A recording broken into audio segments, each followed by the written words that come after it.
Qualifier drops down onto a little girl trying to get out and over around the side. No, that's not who's playing. That's his name. As we check over into the mid-tarp, you got World Cup Deuces trying to manifest that positive energy, doing everything he can. We've seen him in these lobbies before, but Barrow is trying to have a say about it. The duo qualifiers wanting a solo spot desperately, and Arkham trying to get one of those as Spicy gets picked up on the way down. Barely even a reaction. I didn't even see him there right out of the side, but Arkham gonna keep working down. Has the uncommon attack, notices the player in that baller right next to him. He does drop out. Can he create the distance? And he does. Deuce is still in as he gets little. Twinkies picks up Spiky and Localist goes down, so we're closing in on the top 5. You see the trap on the ceiling. Arkham gets 2 tags and now needs to pickaxe his way through. Can't go that way. Knows there's a trap and he finds Jay Lee. Navigating this building, the technical savvy, the ability to remain calm. Arkham, you are a legend, but look up top though. Barrow, look, his HP is very low. He's got the RPGs, 3 left. He's gonna start sending these rockets down to this mid-ground tarp. Deuces, Zed, Snipes, they're gonna be all forced down toward Arkham. But look, we're going up on the side of this mountain. They need to make something happen. They need to, okay, they're just gonna battle it out. Arkham here, the lowest HP, the rocket gonna come in and protect himself. He's in the zone, he's oh my God! He got it! That was sick. Arkham was so good while Barrow had the high ground control. Everyone funneled into Arkham, and he says, welcome, I'm the meat grinder on the bottom. Give me it all. Give me the elims. Give me the victory royale. And you know what? I'm going to try and get one of those qualification spots. Brilliantly done from Arkham. 1x there, closing it out with the victory royale and staying savvy. The rocket pressure from the high ground was immense. You're playing in the Fortnite World Cup Online Open Qualifier Final. There's 2 spots on the line, and you cover yourself the entire time just knowing you have the zone, knowing you have the pressure. That is intelligent game sense defined right there from the Week 2 Duo Qualifier. Desperately trying to find a spot as we now cross the halfway mark of the queue times on NA West. Oh my gosh, we've just been treated to some of the most unbelievable Fortnite action. It's so, I'm so honored to just be here and to just get to hang out with you guys and cast these games. Again, another dense lobby, 49 people. And look where we are. This is the half in, half out circle we talk about all the time. That's circle number 5.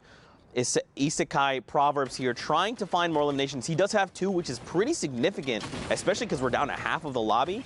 He's just going to look to play maybe a little slow, trying to isolate this player on the other side of this wall. The wall edit comes through. Does the ramp fall up? Nope. He picks up pavers there and some loot. If I didn't even see that. Check your ceiling. I didn't even see. I was like, he's going to walk in and get the loot. If that was me, I would be gone. That's it. I would have been eliminated. Actually, I wouldn't even be competing here because this is the finals, top 3,000 of the region. I would not have made it this far.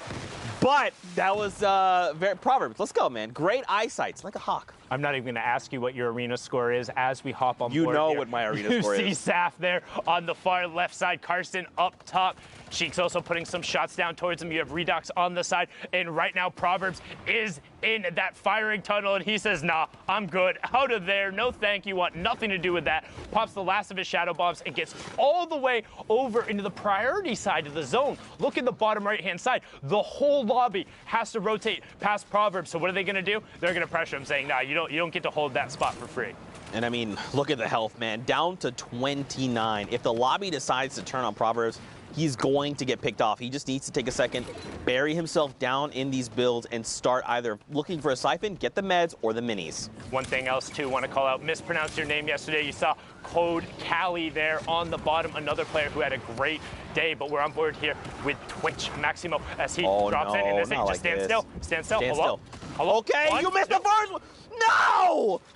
I don't know why he was trying to wiggle there and trying to be a little cheeky about it. He does get the 63 though, Sundown. He should get this. The player's in the storm. We'll get the storm takeover. There it is. But the question is, how much does it cost him? Because that should have been free, and it should have given him the high ground control. So can he get that back? We're getting closer in to the top 25. Instead, just going to use the redeploy. He picked up and hop right over. Good bunny hop to maintain the momentum and continue going. Again, when we talk about bunny hop, spamming jump, when you're touching the ground, you can retain some of your momentum, but be careful. Might carry you off the map. I've done that a couple times, I swear.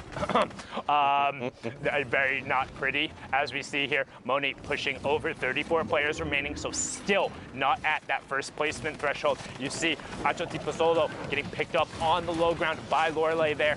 Mo also in this match, S2 still representing on that West Coast, the friend group who is all about getting better at Fortnite, and they're representing hard here. Jae Young picks up evade mood, and we have our top 25. Brockster gets knives FN right away. Aether goes down as well, so 8 more spots until we get the next one. And Brockster now knows the player's not going to cover his 6, drops right down on top of him. Hello, Moni, hello?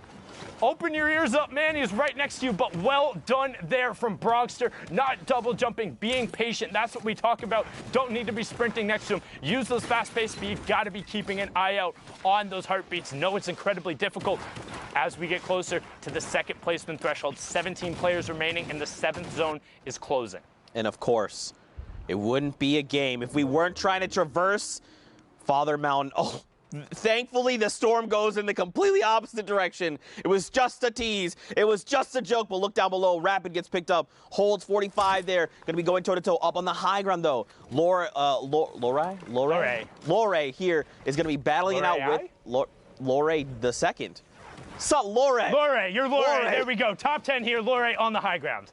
All right, a bunch of players have fallen. We're now 7 players remain. Great shadow bomb to keep Lorei here, just ensuring no fall damage is taken. Look at everyone else. They're deep within the builds. You've got 2 players down below that aren't building. They've got to be out of materials.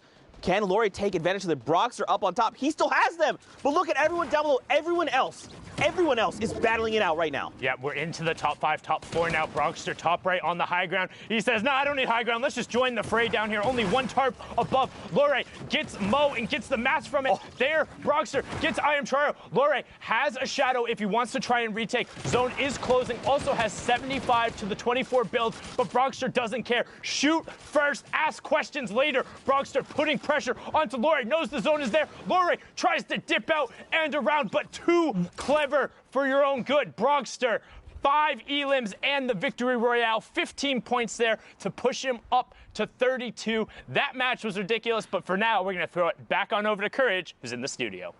Thank you, gentlemen. Yes, great energy from Zeke and Sundown. What you don't see behind the scenes is Zeke currently taking his shoes off, got the socks out. Honestly, it looks extremely relaxed. He's looking real comfortable, but the energy's there. I like it. I respect it. I love hearing those two on the mic. Courage joined by Dr. Lupo as we catch up to speed on a few things going on while the NA West action unfolds.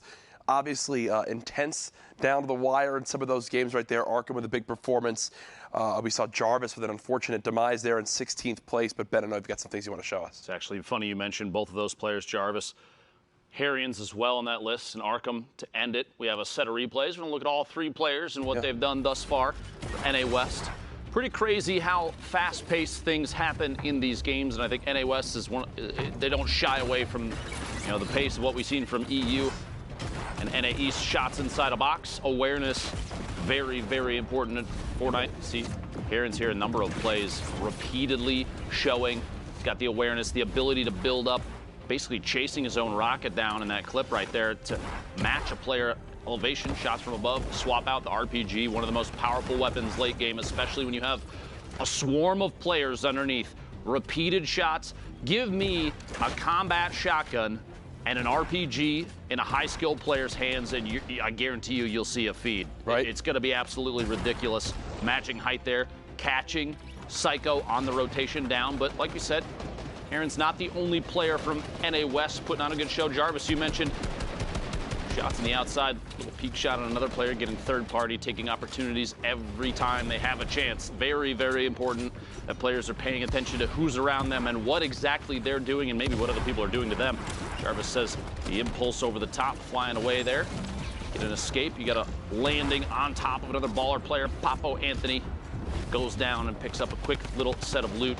We've seen those kind of chases pretty often, too. You have players that are flying through the air, and they'll follow someone on a redeploy, or baller, and landing literally inside the same box, taking ownership of it. You mentioned Arkham. Here, patience is so key. We're in the top 5 at the very end here, and Arkham sitting on the ultimate low ground, waiting for players literally to drop in like that. Deuces goes down, another one, and Arkham's just going for a flick, looking for the next, finds a follow-up. Another one, back to back to back to back, and Arkham doesn't even need to climb his way out until the very last second, and even then, Barl goes down to himself. Yeah. The feed, Arkham took it over. NA West, just top-tier awareness, but still at 49 points, still in first place. Pika from WBG, but Harrian's right here. We saw a ton of clips from him at the beginning of the set of replays there. Yep. Taking second place Pika, so far. Pika, 3 games played, 3 wins. Thankfully for everyone else on this list, Pika already qualified. So because Pika's already qualified, it would be players in second and third if it were to remain this same score line. We'll see if that happens, though, Dr. Lupo. So far, NA West looking great. Obviously, still some time to queue. So that being said, Let's throw it back, Jack. maybe send it back on over to our casters to keep the action going. Zeke and Sundown, take it away. Thank you guys so much. Oh, did I cut you off? You want to do it? All right, let's pretend I'm Oh, no, that's fine. You can take it. It was cool. I didn't have my hand up or anything. It's fine. Too busy showing everyone how you're lounging. Yeah, no, I feel... Did you use the hashtag Fortnite World Cup? I did. Oh, in okay, fact. good. Yeah, so just for your context, in case you're just tuning in, Dr. Lupo and Courage decided to go ahead and call me out, expose me, say that I'm straight lounging right now. If you check Twitter, it's true. That's all I'm gonna say. That's just Zeke low-key trying to plug his Twitter there. Don't give him the impression. I didn't say anything. It's not about Didn't say anything. Oh, yep, nothing low-key about it. Indeed, as we're all here on board with Dexstar. 43 players left in the lobby, and it's about to crunch down. And again, you saw the standings right before this. That was basically a who's who of who hasn't qualified yet in terms of the NA West side. Minus Pika, all of those other players have been so absurdly close. CJ, Harrians, Domo, all of them have been up on that board, and this is the last opportunity. Cannot stress that enough. The final 2 solo spots will be decided in this last block. If you want to be on the stage, you have to put up or shut up right now. Because if you don't, you're going to be sitting there and you're going to be regretting it. You're going to be feeling like you didn't accomplish it. But one other thing that I desperately have to state. Just because you don't qualify for New York City means you're a bad Fortnite player. Anytime you make it to Sunday in your region, you are in the very top percentile of the people who play this game. There are millions and tens of millions of people who have tried and played Fortnite. Don't get discouraged. You are incredibly good. You are among the best of the best. If you want to continue taking it seriously, there will be something to play for. It's not going anywhere.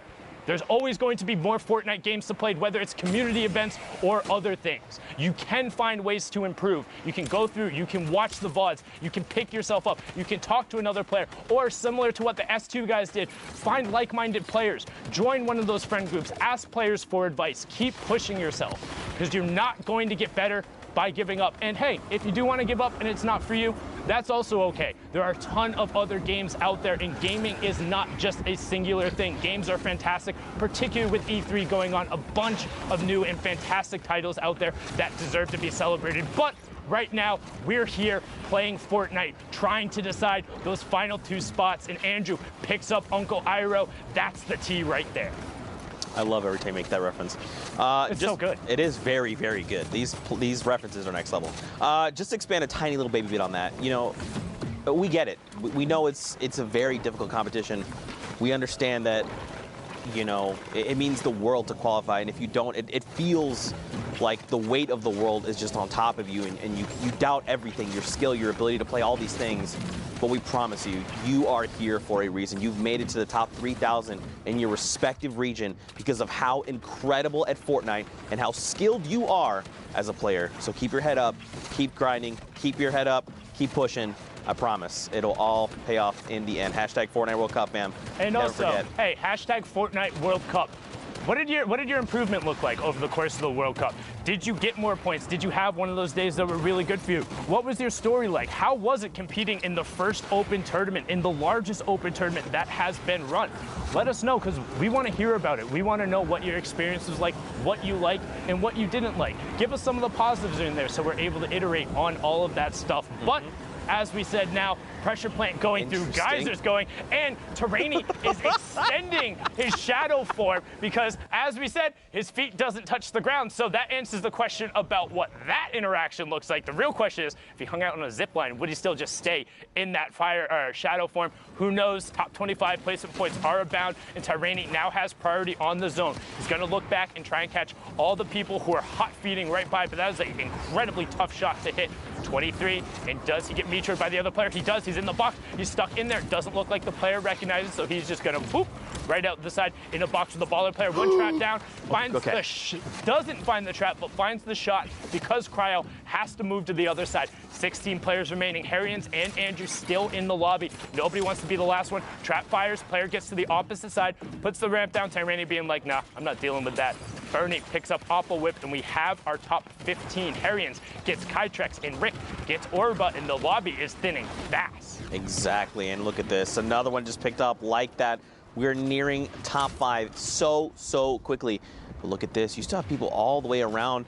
Players being eliminated left and right. Up on the high ground, though, Hustle and Allrum looks like they're going to contest right now. Harrian says, everyone up top, go ahead and come on down. I'd like to just go ahead and send you back to the lobby. So there you go. Now, Hustle did not drop all the way down. He still has the highest ground tarp, so he's just going to keep applying pressure from above. Now, I'm curious, does Harrians have more rockets? Okay, you answered my question. Thank you.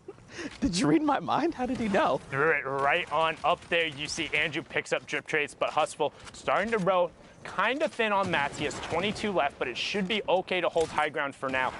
Is dealing with no, he picked up ammo from that last Elam, so he's okay. Dexterity picks up J Roses, and we're into the top 5. Harrians goes down just inside of it. Tyranny picks up Dexterity now, so 1v1 between Tyranny and Hustle. Tyranny up on the high ground. Hustle going to take it away. Double ramps out into the side. 90 and then reverse flips it, but gets coned off by Tyranny. Great cone there, so Hustle now going to drop back down. One thing to note though, Hustle has the bandages, but no builds. If it goes to full close and he's okay, it should go to him. The difference between bandages versus a slurp and a campfire is minuscule, but Hustle slips up, only had the 50 HP, and gets taken out by a very slight change in elevation. That's not Old Man Mountain, that's like the newborn hill, but it was enough.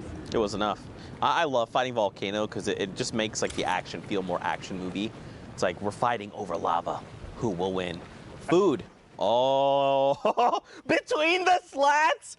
Hashtag Fortnite World Cup. Send observers your love. That was dope. All right, I liked that one. That was a pretty dang good one. I liked it. But look at this, Rux.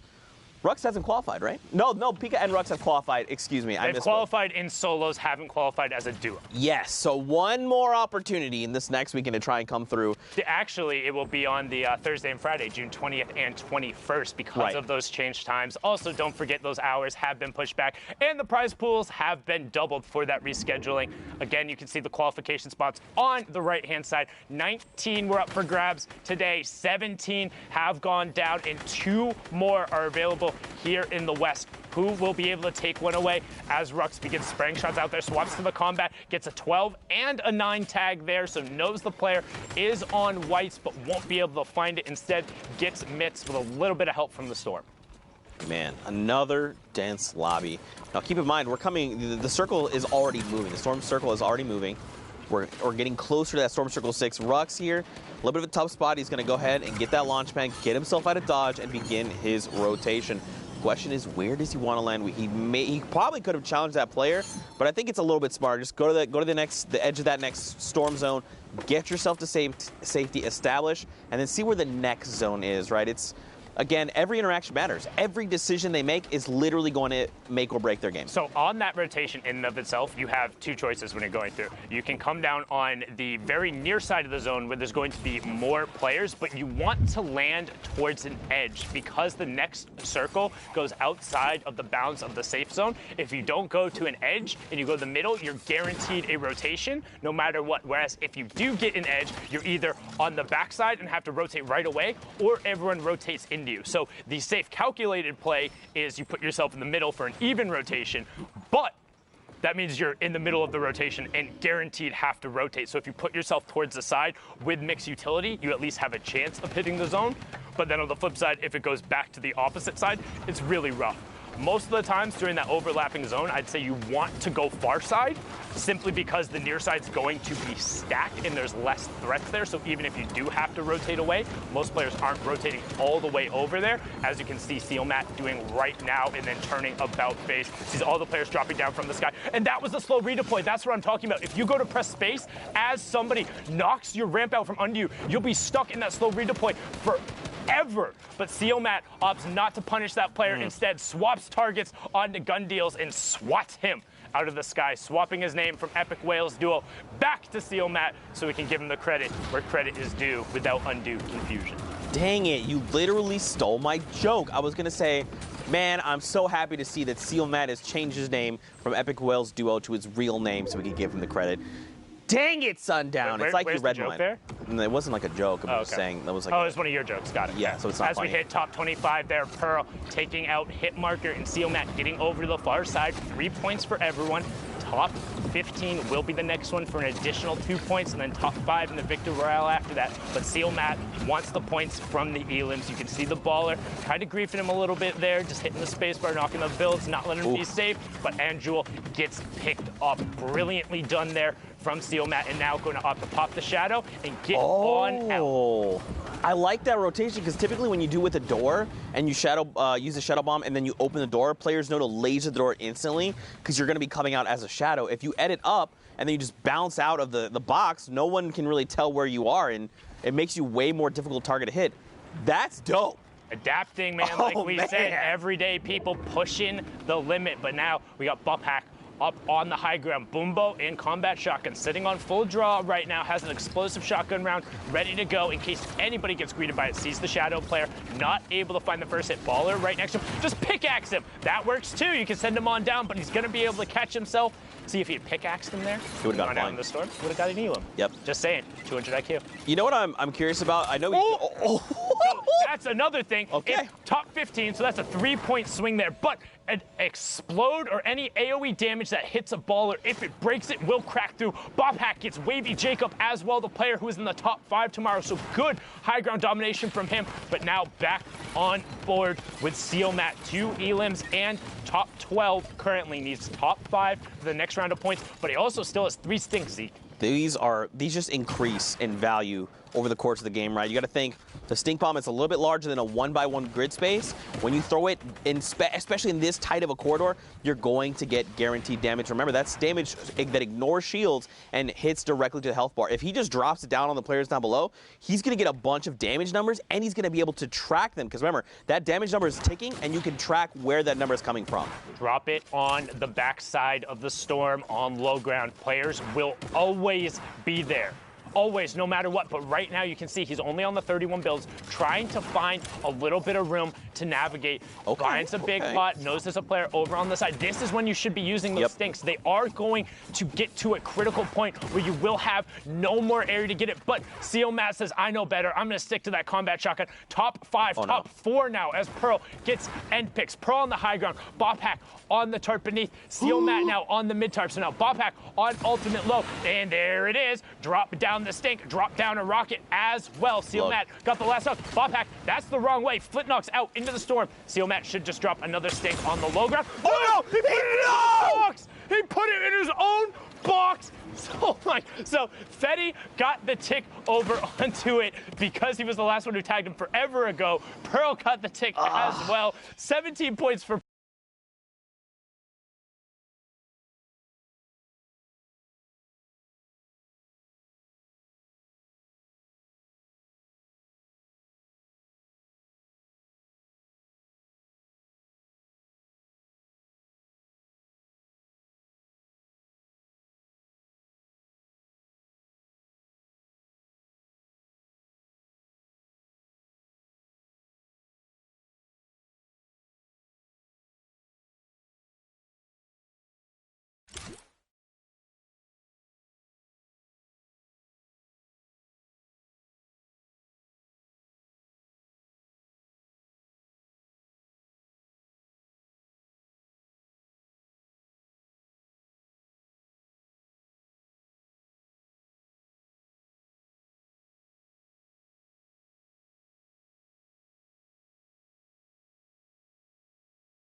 caster curse. I apologize.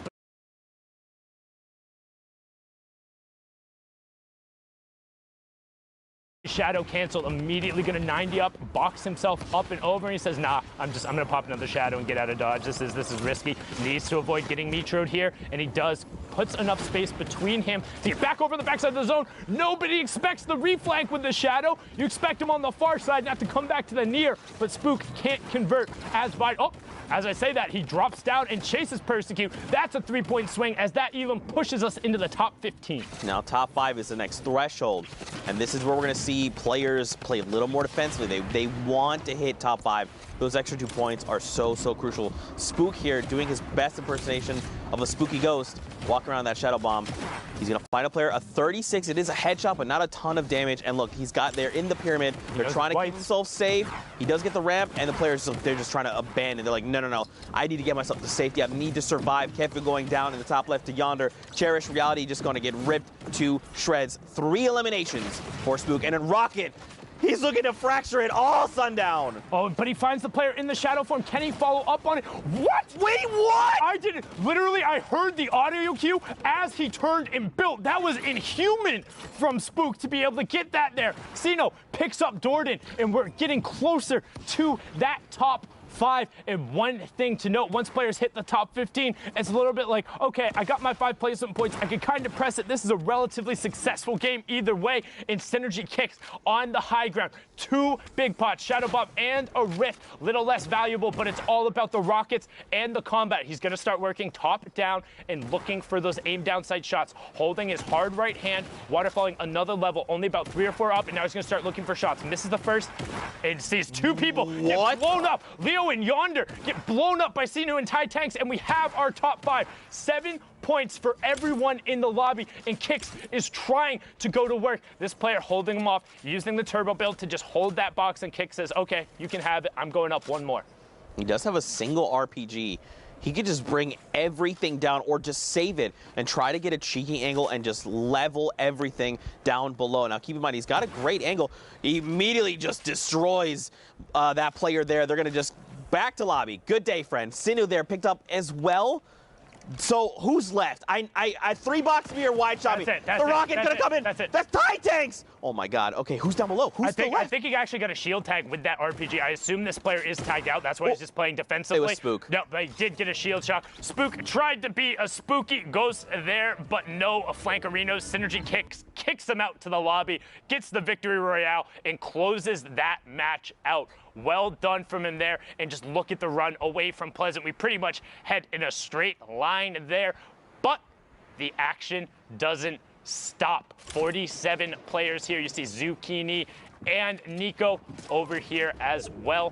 And look in the bottom right-hand corner. We're over by Lonely, but look at the number of players who are in that next safe zone. There's only about 4 or 5 on the edge, and the other 40 players are going to have a long rotation over there. That's a lot of open space. Yeah, we need either community launch pads, community rifts, shadow bombs, whatever it is. Ballers, just get yourself to safety.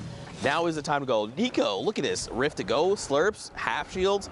He's ready. He's got no E-limbs. He's trying to look. He's saying, I've got time. I'll mess with this player. Sky Virus. Unfortunately, not the T-Virus. Gonna get eliminated there. So one fantastic thing that Nico did, and you might wonder why players are doing it, players will set up a ramp directly behind them and then force themselves onto the wall. This goes back to the conversation we had before about those yellow builds. If you put the ramp and then you're standing in it, because the other wall ends up being broken and you're phased into that one, as you step forward, that other wall gets full built and it kind of pushes you forward a little bit, but makes it a little easier to phase through into the walls. That's how Nico was able to get there and get that shot off. Well done from him there to close that one out. But the rest of the lobby, you have Rex, Psycho, Pine all over on this side. We already saw Psycho have an incredible performance, and not gonna meme on that because it really was that good. But Rex gets the wall, gets the cone, has the trap on the back side, and Renuity can go hang out in the lobby because Rex is dominant there. Another member of S2 or the Heart Clan. In case you can't tell, looks like a little heart. Look at it. Squint your eyes a little bit. You can tell. The S and 2. 42 players remain. This is going to dictate what happens moving forward. Where is the new safe zone? Here we go, down low by Lonely. Okay, so pretty even flat terrain. Like there's a little bit of that little like incline, that little baby one there, but it's not like a mountain, right? They're gonna be fine, especially with rotational tools. So the first players who go will be fine. The second players won't, and that's why those hills end up being so bad. When you're going over kind of a change in verticality, you need to be going early or have utility, because if you're going late without utility and trying to build up, it doesn't matter how good of a builder you are. If everyone in the lobby has slapped brick and metal down there ahead of time, it takes forever to break through. You can't find your angles, and now we see Pika trying to take the wall away, drops back down through his edit. Storm Surge is on, so 9 players in the lobby will be pressured from that. Again, 30 is when it turns off. You see typical gamer picking up AU Kirky, and Pika trying to find the player, holding with the heavy snipe there. As Citizen snipes, just gets held by the entire zone. Pika goes for the shot, but does not hit it, and immediately pops his glider and just hangs out in the air. Wants nothing to do with all of this chaos on the mid and low ground. Yeah, just let everyone duke it out, you know. As they're making rotations, the lobby's going to thin itself out. And look, this is exactly what you do. Just wait. Especially now as people are trying to establish themselves, he's probably going to try and challenge someone for their high ground. Because you don't, down below, all they're thinking about is who can I pick off? How can I get to safety? Now instead here he's going to say, look, Zeke, I'm a step ahead of you. I'm going to land there first, establish myself, and I'm going to look to gatekeep everyone that's trying to rotate in. A player here, he's going to get the wall blown out from his side. Good recovery, though. He did not lose that much life. He still has the 2 half shields as well, so he's still good to go. 28 people still left, though. Look at the rotation out of that shadow bomb. So sick to be able to get out around the side and get over to the far, if he can now establish himself and begin shooting. But instead, you see him on the right side of the screen, just continues to extend out the shadow bomb and get to the top 25. Well done there from Pika. There's a reason he was in the top spot. There's a reason he's already qualified for solos. He's really, really, really ridiculously good at this game. There you go, rift forced there. So now Rex and everyone else, not from the same rift, their own potentially, gonna look to land. But look, a little girl up on top is taking shots at the mean old Fortnite players in the sky. Pika there, look, another shadow bomb use. He wants this high ground. He's continued to contest because he knows that is a power position and he wants it. Rex here is gonna try and get a little cheeky angle here, see where he can go ahead and nest himself. Looks like they're on the lowest ground tarp. This is pretty good, it's gonna keep him safe.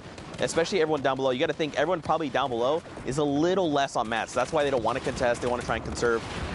4 more people need to fall. 2 go down there. 1 more. Top 15. Okay, I thought it was going to come a little quicker than that, but oh well, here we are. There. Okay, of course. Okay, I'm trying. I did my best. Anyway, here. And it was a little girl picked player from Mexico there, and we're into that top 15, as you said. And additionally, too, there were a lot of top 10 players who were in this, players who last time we checked the leaderboard are up there right away. You can see Rex and Domo in there. CJ was in the lobby. A little girl pushes in and will pick up an Elam. Rex with both the straps on the side. 1, 2, and typical gamer gets taken down. He was on a spree of himself, but Rex says, don't you know who I am? I know who you are, but it's time you learn my name. Brilliantly done there from him. Well, he's got a big galaxy brain and tiny little arms, but Pika is up on the high ground there. He's going to go ahead and try and contest. Fisco, I believe, is the way you would say that name. Now, Pika having a little bit of difficulty, but keep in mind, he's got the 8 builds. That's why he's not trying to get crazy beyond fast. Decimated, but Night Slayer says, I am the Pika Slayer. Go back to lobby, friends. And look at this. Fisco's like, oh, did something happen? I guess I'm just going to drop back down. Everyone down below, everyone okay? Yeah, I'm good. Night Slayer showing off his Earth type right there now as Rex continues working on the mid tarp. Does put down the first campfire, trying to get as much effective HP as he can. Will top off to 100 right before the storm that comes through. Finds the first shot. Can he connect afterward? And he does. That was Night Slayer right after he took out Domo. So now Rex on the low ground sends a player down. 1, 2, but Fisco catches himself right after. Fisco in your top right, Rex in your bottom right. 70 builds to 32. Fisco is going for an early campfire. He committed to, no! Why would you stop it? Oh, no. And so he stopped it because he saw that Rex was on the low ground and continued going through. So even if he had gotten it, he wouldn't have had the health advantage. But now the circle is closed. Rex just needs to hang out. He saw Fisco do it early, and he gets some. Rex had tagged him forever ago with it, pushing himself up to 39 points there, 19 from that match. Brilliantly done from Rex, but we're going to throw it on over to Dr. Lupo, who's in the studio. Gentlemen, thank you. Legend has it there are a few things louder than the shriek of Zeke. But I will say the show and the shots from a lot of these players in NA West also standing out pretty loud, if I do say so myself. Speaking of which, we're going to take a quick look at the current NA West standings. So I'm going to now pivot and walk over to the board because that's what it says in the script. No, for real, NA West still going very, very deep right now. A lot of players competing for this top set of positions. Pika still holding it out all the way at the top there, 59 points, only 4 games played. I think he's playing a different version of Fortnite compared to everybody else. Symmetrical, Deuces, Sparl, Jarvis, Arkham, a ton of players, Harrians that we've seen over the course of the entire day so far from NA West. But I want to take 2 seconds real quick and look specifically at Symmetrical. 5 games played, 3 victory royales. Here's what's shown up so far. This is scary consistency minus this outlier number 3 there. But if you look in the bottom right, placement has been huge thus far. 70% of the 50 points that he's earned up until now.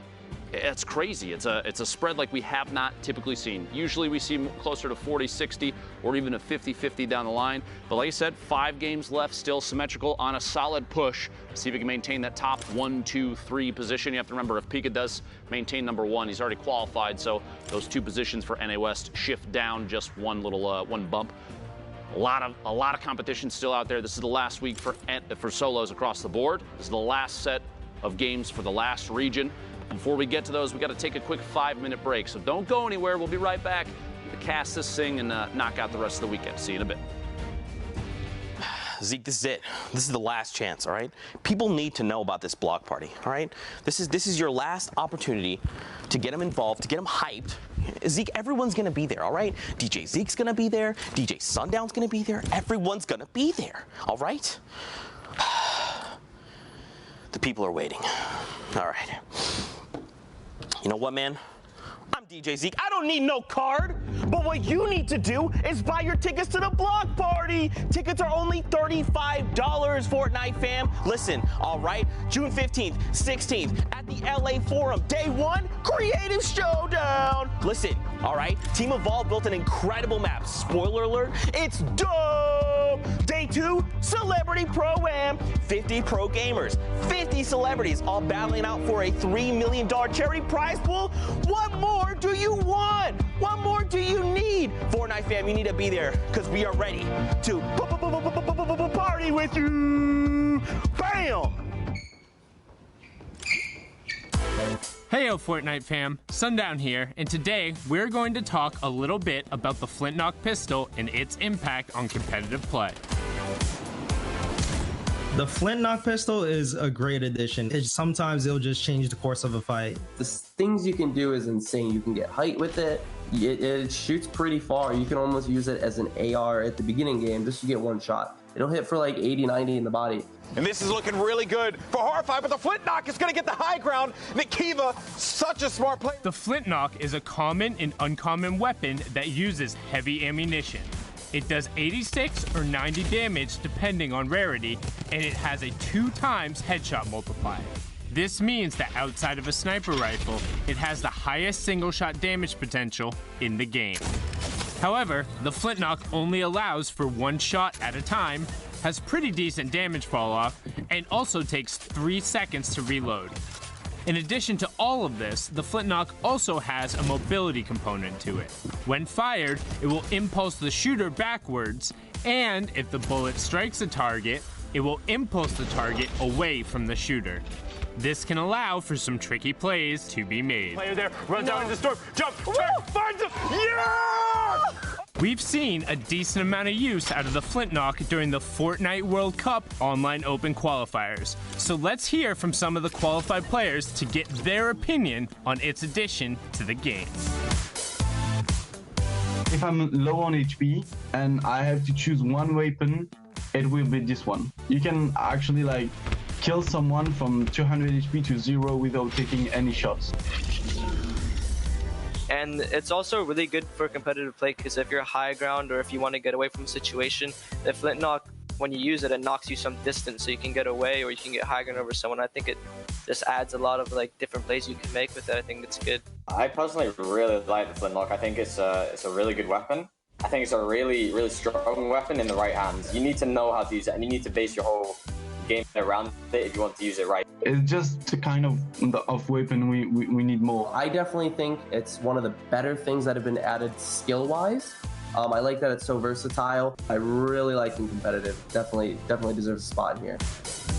Thanks for watching, and hopefully you saw how the Flintlock can be utilized in the right hands. What is the best Flintlock play you've done or seen? Share it with us using the hashtag Fortnite World Cup, and we'll be seeing you guys on the battle bus, or maybe Flintlocking through the air.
Welcome back, Fortnite fam, to continued coverage of the Fortnite World Cup Online Open Qualifiers. Now, of course, if you've been with us, you know we're in week number 9.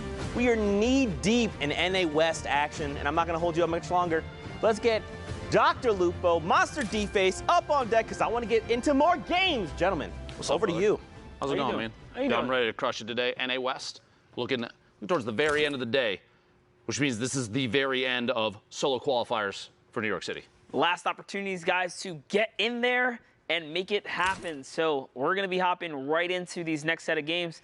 And, I mean, we saw the leaderboard symmetrical just at the top. We've seen them kind of rocking it out. Speaking of symmetrical, look, wait. Oh, it's 1, 2, 3, 4, 5 bushes in a row, and I think a 6th bush inside the box. Are those all players on the outside, or what's going on here? The camouflage is so good, I can't really tell. My vision is based on movement, so I'm not. I'm like a T-Rex. Oh, the trap behind. Il Chase pushing away. Barely dodging that one. Loadout looking a little thin right now. Blue tactical AR, blue combat shotgun, which I'm going to be honest means, honestly, the world at this point. How a lot of these players are playing. A gray AR, not too bad. 23 points thus far, 1 elimination, 78 builds, and a dream of New York City. Yeah, that's exactly what it is here. You only had 45 minutes left to queue up. That's going to be a second elim, 40-plus players remaining as the moving zone's just about to get cracking here. Rift into shadow bombs, let's go. That's what he needs, man. Rift into shadow bombs, do it. There it is. Descending. That's a freebie of a rotation straight across the entire field there. No reason to go too early either. I mean, at this point, he's just going to try and drop in and get high ground of what's still safe. Landing just outside the zone. Going to box up and build a little bit of a base up in the air. Combat shotgun, attack AR, not a ton of ammunition for that tack. I say that only 100 rounds, but it's still only 100 rounds. No opportunities to take too many shots on players rotating. Aiden, one of the stars of NA West, floating around in a baller there. Meanwhile, Epic Whale, Kanji, about to take a shot at this heavy snipe and see if he can follow through. I almost guarantee. There it is. 1, 2 shots, a couple shield tags on the inside. Didn't even look like critical damage, though, which is too bad. Crazy to see how much the game has changed, too. I've seen players rocking double heavy snipes, if you can find them. Back to back. They can catch people off guard, yeah. Oh, yeah. If you see someone that's maybe mid-heal, they're going to try and finish that mini. Because there's a bit of hesitation. They're thinking, I need to pop this so I can make sure that I get the shield. But in fact, the thought should be, I need to wall off after the first heavy snipe because there's got to be a second or something's on its way still. Heroes and Edgy, 2 eliminations here for Epic Whale. To 4 now, 29 points and 141 builds. 2 rifts, those are going to need to be used relatively soon. or they're almost obsolete. We'll see, though. Launch pad into a rotation. Around the mountain we go. Yeah, he did get shot there, so he's going to have to land, kind of slow things down just a little bit. Someone got boogied over to his left-hand side. Is he going to snatch up that opportunity to kind of jump on? Guess not. That player got right back in the baller, and down the hill he went. Gotta go. No time to waste any of it. Player dropping in above. Epic Whale trying to follow through on that. Elam can't quite find it, and a big combat shotgun shot from that range. Very effective as Epic Whale's forced down to 76. Gonna have to play on the defense. Use that rift. Probably the last super safe time to use it, assuming nobody looks up. One of those players that may look up for too long. Jarvis, somebody we've had our eyes on a number of times for NA West already. I was literally watching him back in the talent room. Jarvis. That's real. I can confirm that he actually was. Yeah, like just sitting there staring at his games because he's been having quite the run. A couple unfortunate hiccups, but all in all, just pretty decent run here. He's really made his way to the top of the radar, and I've been so interested to kind of follow his gameplay at this point. Up in the right-hand corner, guys, Victory Royale worth 10 points, but don't forget placements are all the way through. And talk about that, top 25 just grants Jarvis and everyone else in this lobby a couple more points just for being alive right now. And each elimination is worth 1. That's Nico who goes down to Jarvis. Quick reaction, player pushing up. No builds for Jarvis right now, just 1, now 0, and shots come out from a corner, edit up above. Jarvis gonna have to try and apply pressure. There's no other opportunity. Just kidding. Sculler goes down, looking for a back-to-back. Denying the feed just in case those Elams come in way too quick. Ruddy goes down as well. PGG Jarvis moving forward. Excellent set of plays. No materials still, though, after building himself into a box. Finds, an attempt on a player. The shadow bomb there, he got locked in on it. Somebody else from above does follow through with shots. Seal Matt, his duo right here. Yeah, a little bit of a standoff there. I see Kate and G all in those players' names, so bunch of friends basically at this point, all in the same lobby. But here they're enemies. Aiden jumps up, goes with the side hop, takes the high ground using the storm. But the cost, 60 HP to take this high ground, and the opponent didn't even expect it. Not a big deal. It was worth it. Not a big deal, honestly. He may have spent the 60 HP. Use it as a commodity to make his way to the top. A very good push with the baller. Take high ground, shot from above. Combat shotgun, so powerful. We're going to see it again for just a second. Weapon swap it at the TAC AR. Looking for shots, watching for exposure on an opponent underneath. Drop it down. A little scout to the high ground. Everything seems to be clear, and he knows players are working their way down. He's taking his time here. You don't ever want to get too close to your opponent. He's trying to find an opportunity. Will he find it here? It's declining slowly but surely once again. Just keeping this high ground. He used a baller to get here. You can tell that he still has fairly comfortable materials for endgame. Deuces goes down there as Aiden is continuing to rain down top 3 situation. Trashy versus Little Chase. Trashy catches that one, and Aiden is now at 100 shield here in a 1v1 versus Trashy. Is he gonna be able to close out? We'll find out now. Just a second here. Aiden moving forward, double layering up above. Trashy stuck on the low ground, no builds, shots from underneath, down to 69 HP. The shadow bomb in an attempt to maybe make a climb here using the tree potentially, but Aiden is doing an excellent job of zoning Trashy out. No attempt, no climb. He's taking an opportunity, pop a couple minis. It may not be enough, though. Aiden stuck right next. No way! And Trashy with the 9,000 IQ play to literally just sit in the bottom. Exactly. He faked him. He popped the shadow bomb, but didn't even push. He sat, and Aiden spent all this time trying to track what couldn't even be tracked because Trashy was still in the bottom. Aiden literally lost an easily winnable game just because of an outplay mentally. I promise you this, he'll never do that again. Oh, because 100%. There's a distinct sound when someone jumps with the shadow bomb. And Aiden just, out of pure defense and safety, precaution, put up the planks to protect himself, but he traded out storm damage. I bet you Aiden never makes that error again right there. And this is the rinse and repeat that competitive players have to go through. You have to go through these and then learn from your mistakes most importantly. It's like you ever see like the label warnings on a product and you look at it and you're like, why is that on there? But you realize that's got to be on there because it happened one time, right? It can happen. One time. Yes. And the same thing applies here. You don't think about it until you're in the situation where you're like, wait, this is a thing that I need to be concerned with, because it caught you off guard and maybe cost you, in that case, potentially 4 points if Aiden had gotten the elimination and the push from the Victory Royale. Yeah, like you said, it's not going to happen again because I think Aiden's got the warning label on now, right? That's right, and this is what the World Cup is all about, and that's why this is the best practice for qualified players, regardless. He's still a champ. We'll see him in New York City, but Snorrier catches that whiz. Very nice. It's Harians, dude. Oh my. Backwards. Bro. Call me way off. I'm like, you got sorry. duped so bad. Oh, shout out to Harians for having a name that not even literally one of the most knowledgeable players I've ever seen. Monster D-Face can see it. If you have other names that are like that, anybody that's got a backwards one. Whoever's working on you building your brand is fire them because you're not winning with that. Tag Monster D-Face on Twitter, hashtag Fortnite World Cup. We got to get a list of names for Monster to look out for so we didn't stumble on any more, right? That was a tough one, dude. Player taking shots all the way across, 32 remaining. We got 7 more to go before we're into placement points. Here it is, Spook. Wait, did I read? No, it's Coops. It's Coops.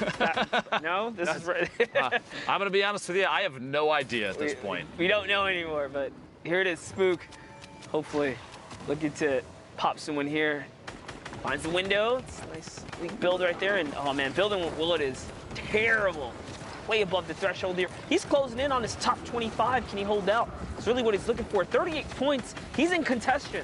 There's still time to queue up here. He is totally in the running right now. And that's a big 3-piece right there. 2 huge legendary AR shots connect. One being a headshot, rips apart the shield. Combat follow-up, so clean. Spook goes back into recycle the geyser and just gonna keep him in the air, just trying to get this placement right now. 2 quick ticks out in the storm, but does have the highest drop right now, slowly floating in. Bucky starting to take shots. Wouldn't surprise me if descent happens very quickly from those that are still floating because of that. Power on the bottom you saw for just a second, very low HP. Tricks picking Vita off the feet. Alex Toast getting an elimination. Power going down to himself and the storm. Hate to see that player on the outside. Alex Toast does get eliminated. Almaken, 26 left. 1 more goes down. Whoever this 26th position is going to feel bad about missing placement points, but it is the way of the road, as they say. Ultra Laser Hawk is the player, and we are now in the top 25 for placement. Everybody picking up 3 points. The community launchpad may be going to pay the price. Doesn't quite go down. Almaken down to 66, catching a competing player, going for the same launchpad, and everybody's flying in here at Lazy Lagoon. We're basically headed straight. In fact, it's an entirely in the water 8th circle that we're moving towards right now.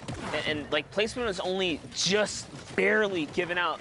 As we're in 20 players on a riverbed, you can't walk down there. You have to build. This is such a weird end game. I mean, you could try, but it's going to be real sad when you have to jump along the bottom.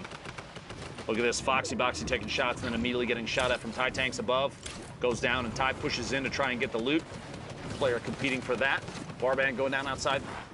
Spook rotating forward, maintaining basically the 3rd floor up. A rip, gonna use it, maybe not. Decides not to, gonna move forward. A player dropping in the same box. Surprise, I'm in the box too, and Dotback goes down. Spook maintaining all the way on the outside of the zone. A couple storm ticks.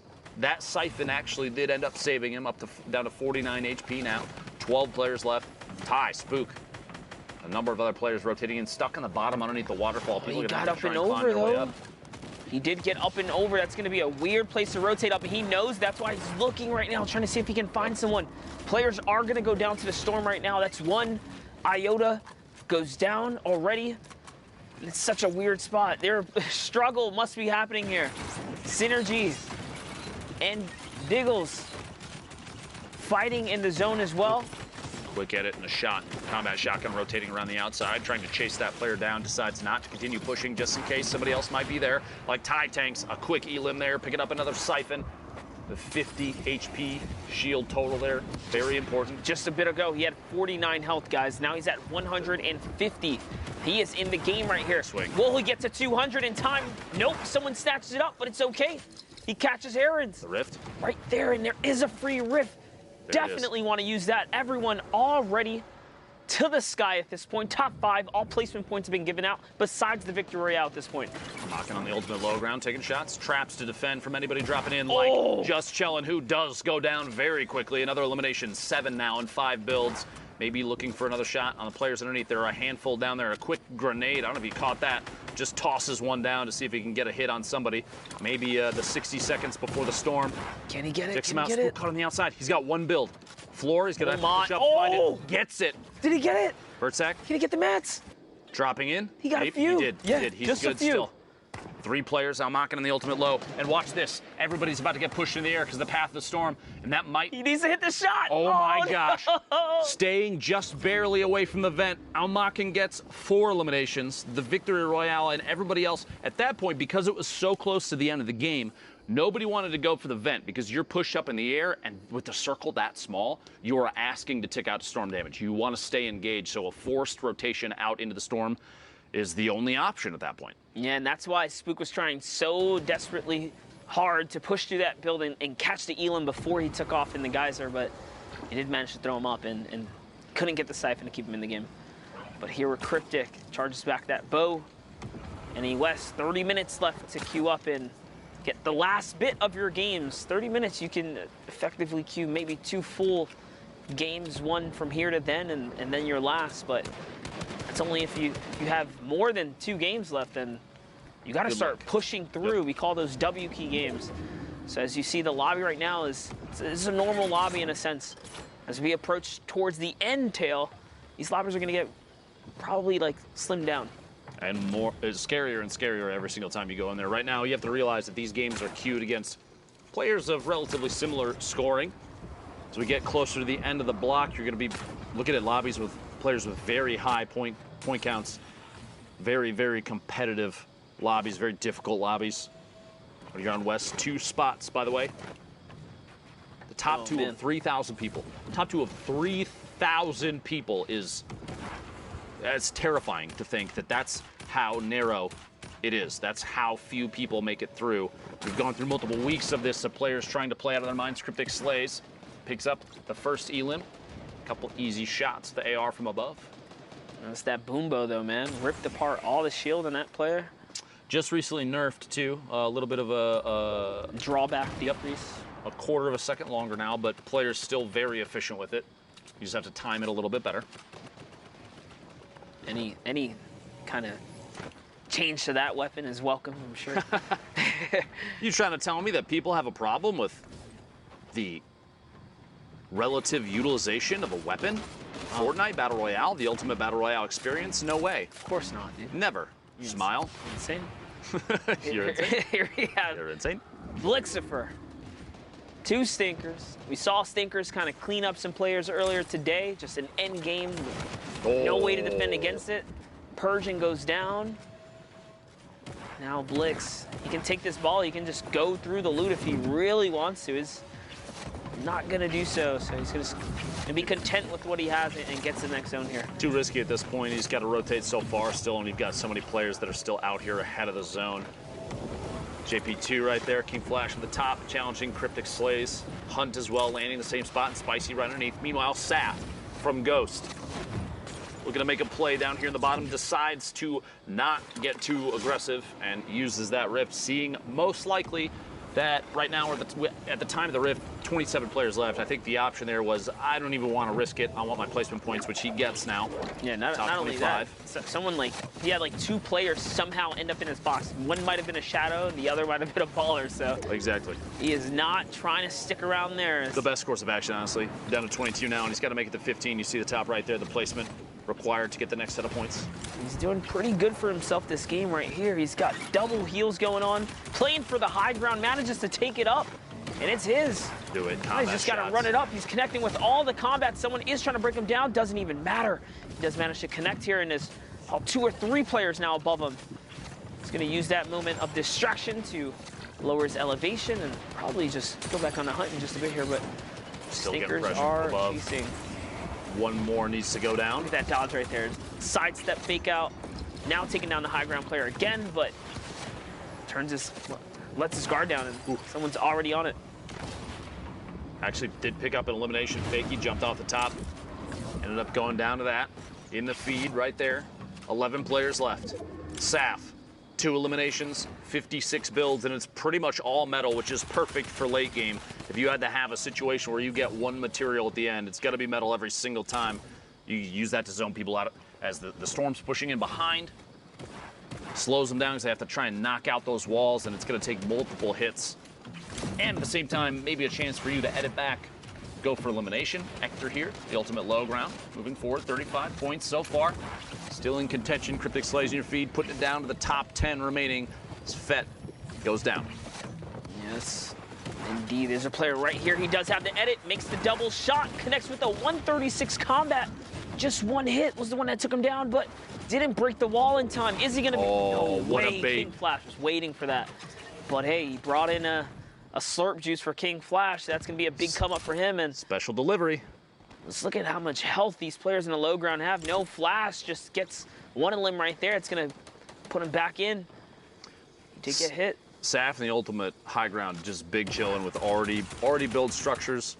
In fact, he owns a number of them. You see from this corner, Ed is going to watch for the shots. Finds 2. That player's down to less than 50. He's going to push forward, and it's Cryptic Slays goes down.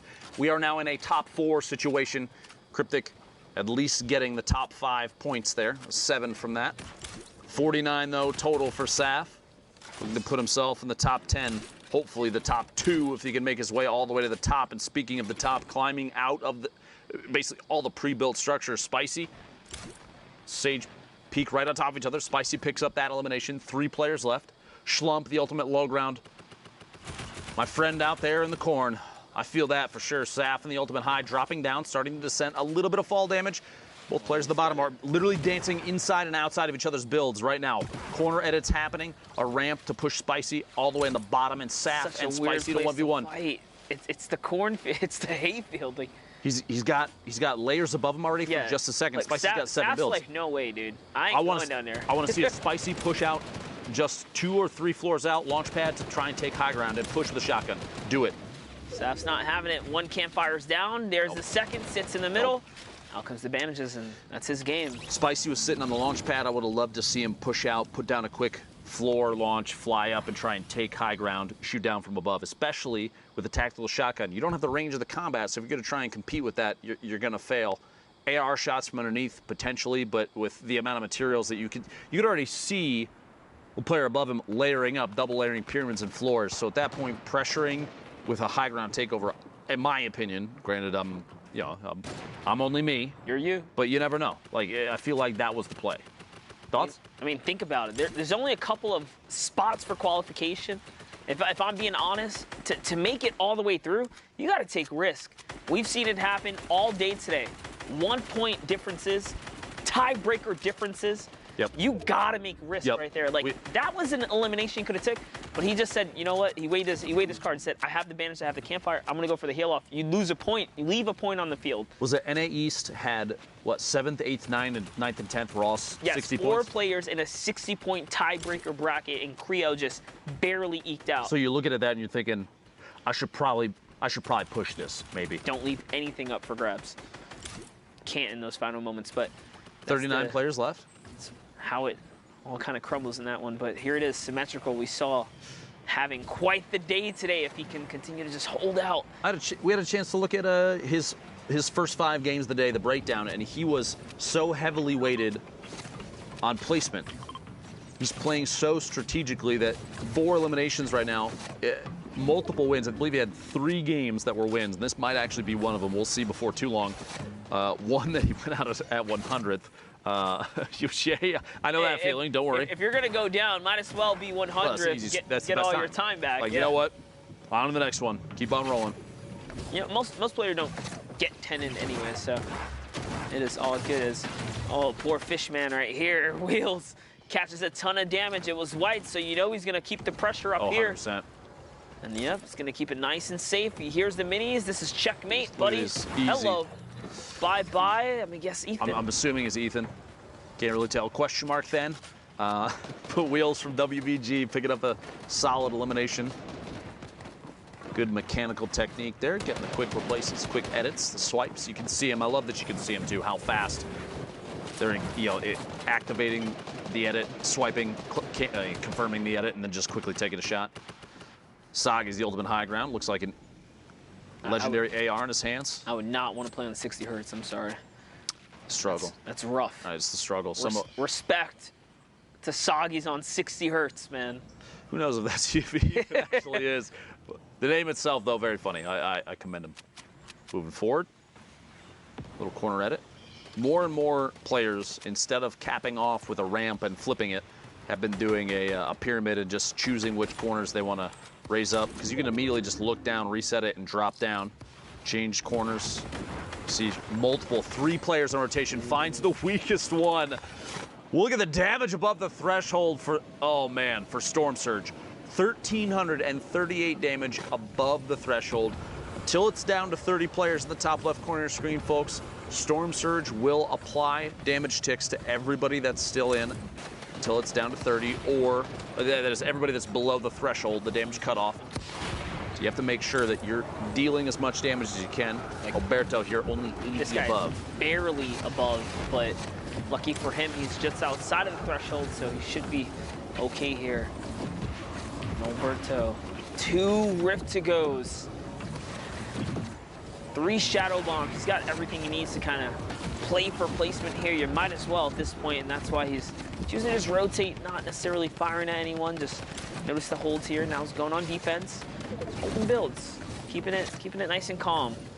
If you don't fire back, people are going to start targeting you, and that's kind of what's happening here. So 2 rifts. So the 1 of 2 Shadow Bombs remaining. Gonna have to almost rotate through the sink. Dodges those with ease. 149 total. He's dropping just above. Oh my gosh. The landing there lands right on a ramp inside a tower that is 2 floors up. Drops in, build, quick double edit, falls into the player. Tactical shotgun, easy clap. that's respect right there. So fast. No hesitation. Saw the opportunity, took the wall. That was the perfect scenario for him to be in. It's also going to allow him to upgrade that loadout. We'll see how he fares off in a little bit here, but now hopping over to Wheels, who's repeating the same rinse and repeat here. You want to just get to the zones. You want to be careful too. Guys, when your Shadow Bomb is ending, if you're standing still, your silhouette is just there. Players can see you. I've seen players get punished in the past. Oh, and he got it. My God. It was a teammate too. WBG on WBG violence. Cannibalism. You hate to see it.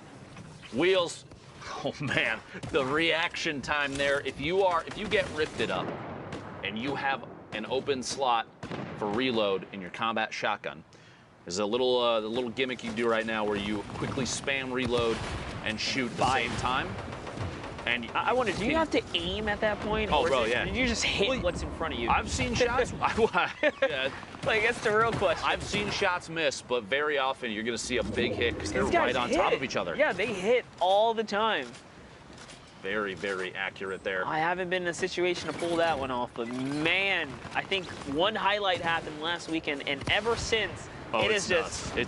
They've taken the play and added it to the playbook. Pretty much everybody had their eyes on that and said, oh, okay, I guess this is how we're going to do things. And it just literally, we had one, I think it was yesterday. Said, oh, these casters love that. Let's do that, dude. That's the highlight. And we had one yesterday where a player went for 2 back-to-back and couldn't quite get it to happen. Crazy. To try and, it was literally the last player who had 70 HP, just picked him up twice with rifts. And look. He tried to do it again. He's trying to find somebody on the drop-in, man. How crazy is that? But does a hard dive down. He's landing right on top of another fight here. What's going on up top? Oppa Whip, Wheels still in the game. C-Dub, Triggy. Noberto, so many combat shots just traded off, and Noberto won all of the Bro, he dropped in, and then literally everyone down on the bottom with him is gone now. Yep, that puts him right up to 3 elims. Here comes Wheels, just kind of making his way down. He's got to pop this slurp juice, though. Look at his health right now. Not sure why he's holding on to that, but it doesn't matter. It pays off because that fall damage is going to help him out tremendously. He takes some in return. Can he win the trade? He does. Didn't need the slurp juice after all. Nah. He picked his teammate up, lifted him up in the air, took that elimination, multiple eliminations after that, Wheels, the Victory Royale. A crazy set of builds here. I love looking at these things afterwards, but what really matters is the play-by-play there. Every single strategy, and if we could, Zeke, take us through what you know.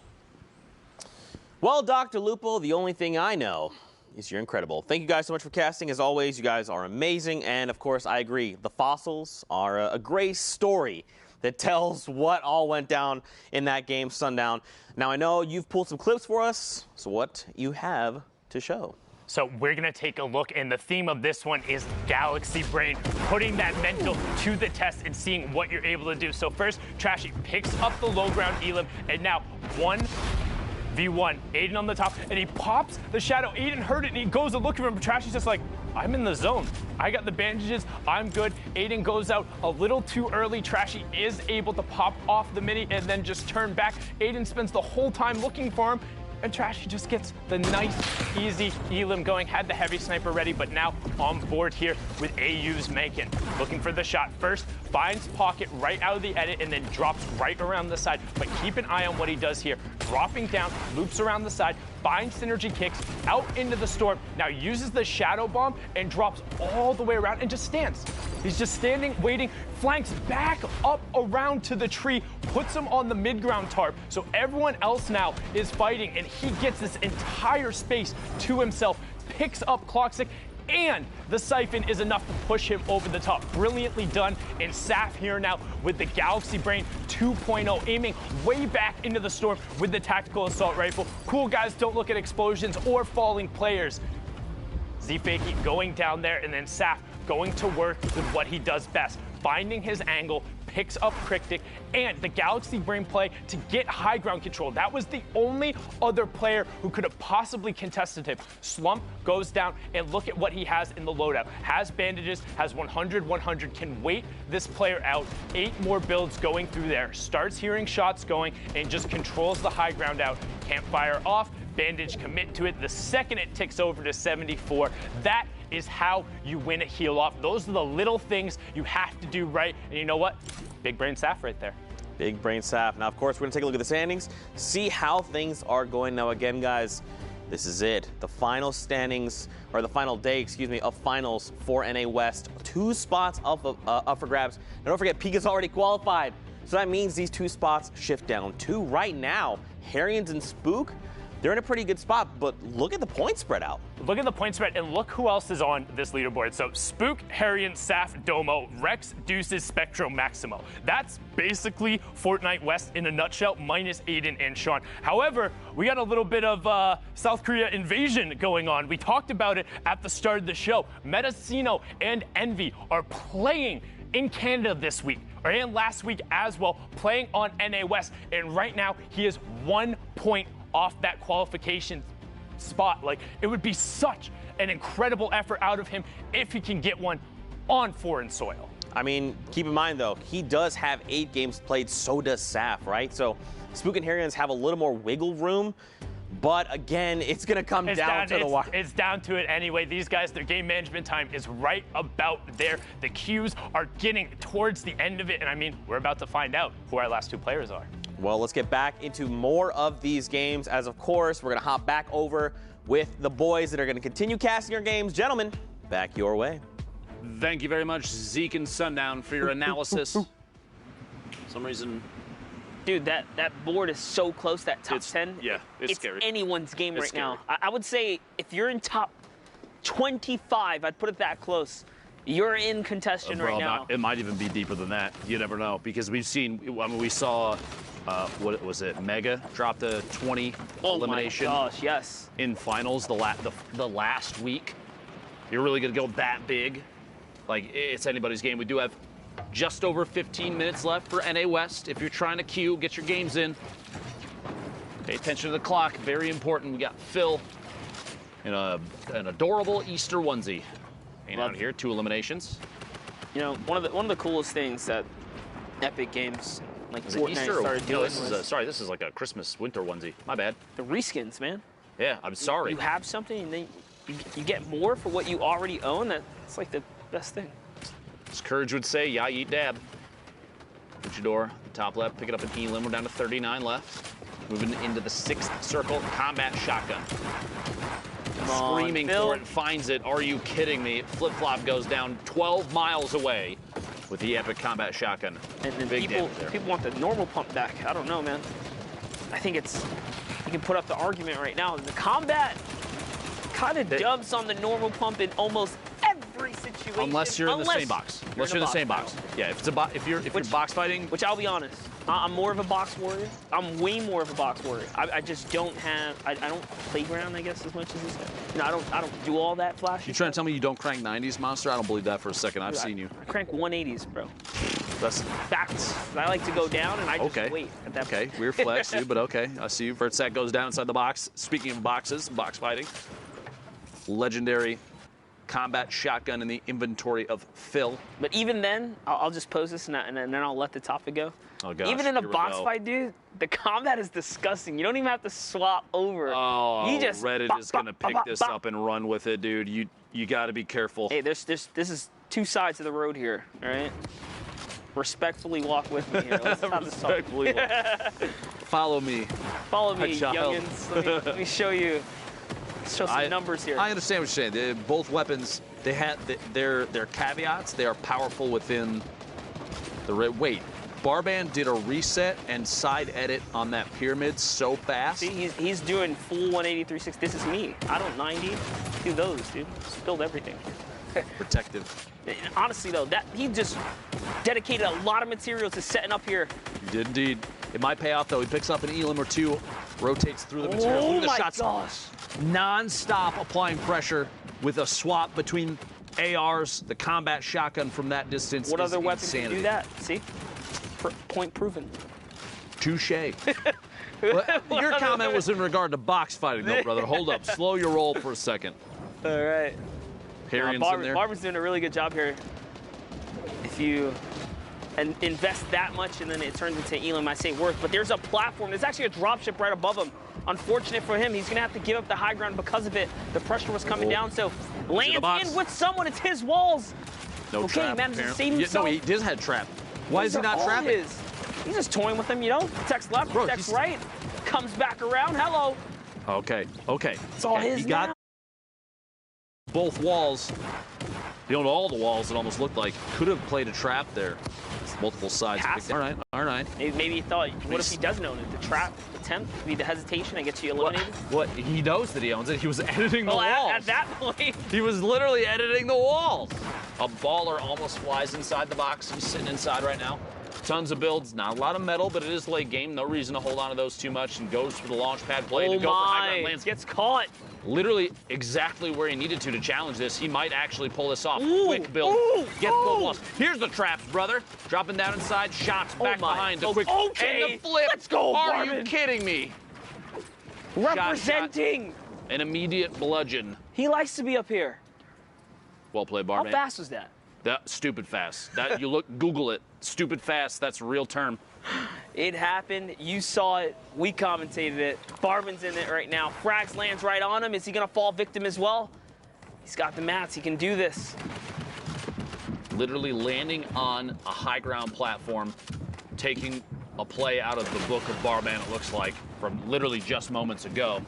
Drop down, layer down just a little bit. It's kind of interesting. Last circle. He knows the player above him, Frags, has got RPG, but he's got redeploy, so...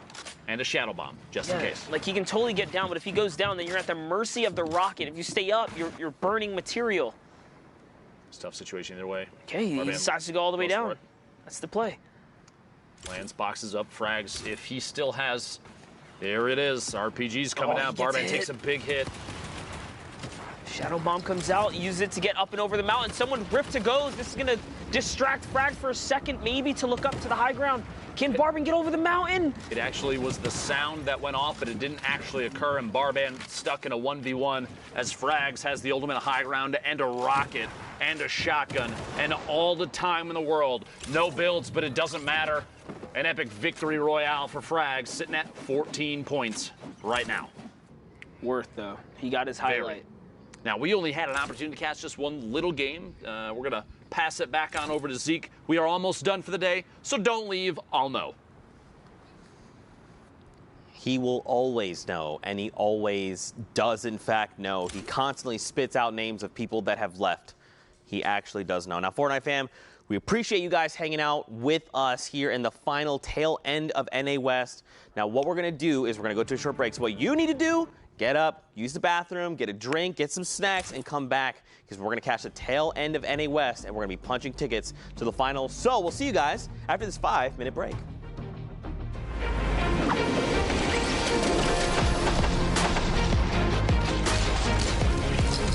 When it actually qualified, it's actually such a relief, such a big achievement, and something I've been working for almost a year now. It feels really good. I think it's one of my biggest accomplishments. It's just a massive, massive pool of people. You need to be so incredibly proud of your son being one of the best, one of the best solo Fortnite players in the world. It's still hitting me like slowly. I was literally just laughing. Like I was laughing so much. Wow, I won $50,000 guaranteed, and I'm going to New York. Yeah, gonna get 50,000. Oh, there you go. As a kid, this is basically all you dream of. The hype's really real. It's a game I can compete in, and I think that's why I have so much fun in it. Oh my goodness! What a play! I'm incredibly grateful for Fortnite for giving me the opportunity to just pursue gaming, and how many friends I've made through this game. Thank you for everyone who believed in me, because I honestly didn't really believe in myself. It's gonna be so fun. I love it. It's awesome. Thanks, Fortnite.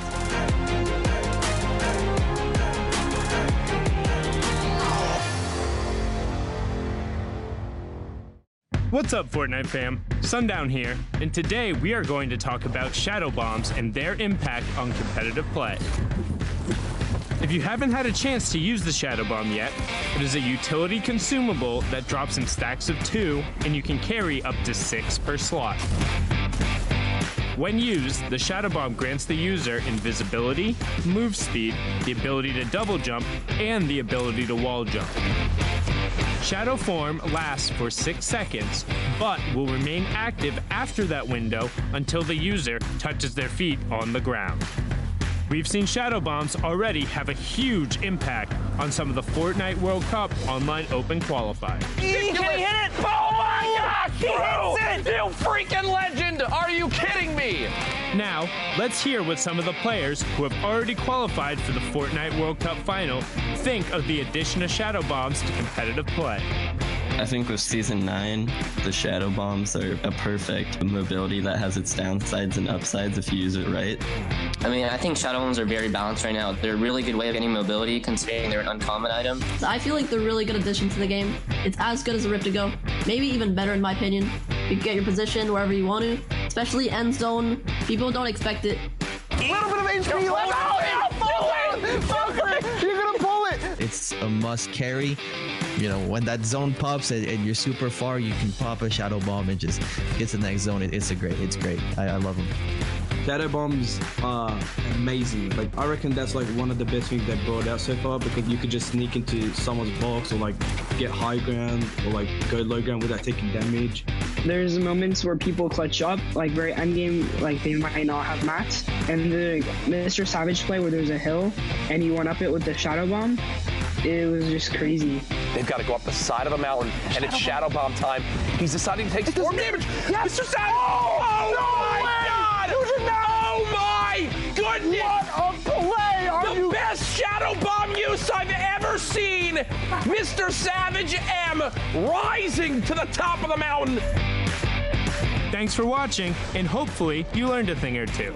What's the best way you've used a shadow bomb? Send us clips using the hashtag Fortnite World Cup, and we'll see you guys on the battle bus. Or maybe not, if you're in shadow form.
Week 9, Fortnite World Cup Online Open qualifiers.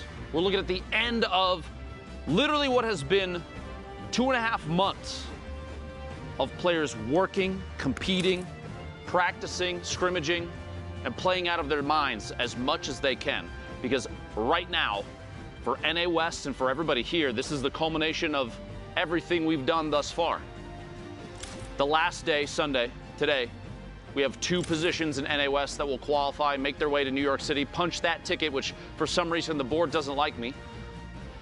We're going to still see who might make it. Pika has dominated thus far in NA West. The entire time today that he's been out there has held that first place position, but that might not be the case. We will see. It's still anybody's game. And to close out today, I need 2 casters of legendary proportions, Zekimus Prime and Courage JD.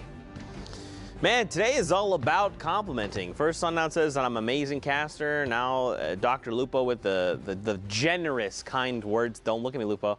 No. Oh, he's saying you're wide. Anyway, what's up, Courage JD? How you doing? I'm great. I'm great. I'm feeling really good. Excited for these last few matches here at NA West. You know, while we've been giving the players a lot of props, I want to take a moment here because while the other casters may not feel this way, I'm looking at you, production team and people behind the scenes. I thank you for your hard work and dedication these last 9 weeks. And without you, this wouldn't be possible. I don't care what Zeke and Sundown and all of them say about you when the cameras aren't on. I care. Let's get into the games. See, I'm the only one that cares. I don't know what to say because I'm the one who loves production more than you. I don't know about that. And has known all these wonderful individuals longer. Nope. Weird flex. See, they're clapping. But okay, that's right. They're clapping, for me. No, they're clapping for me. All right. Anyway. They're clapping because your shoes are off camera. That's why they're clapping.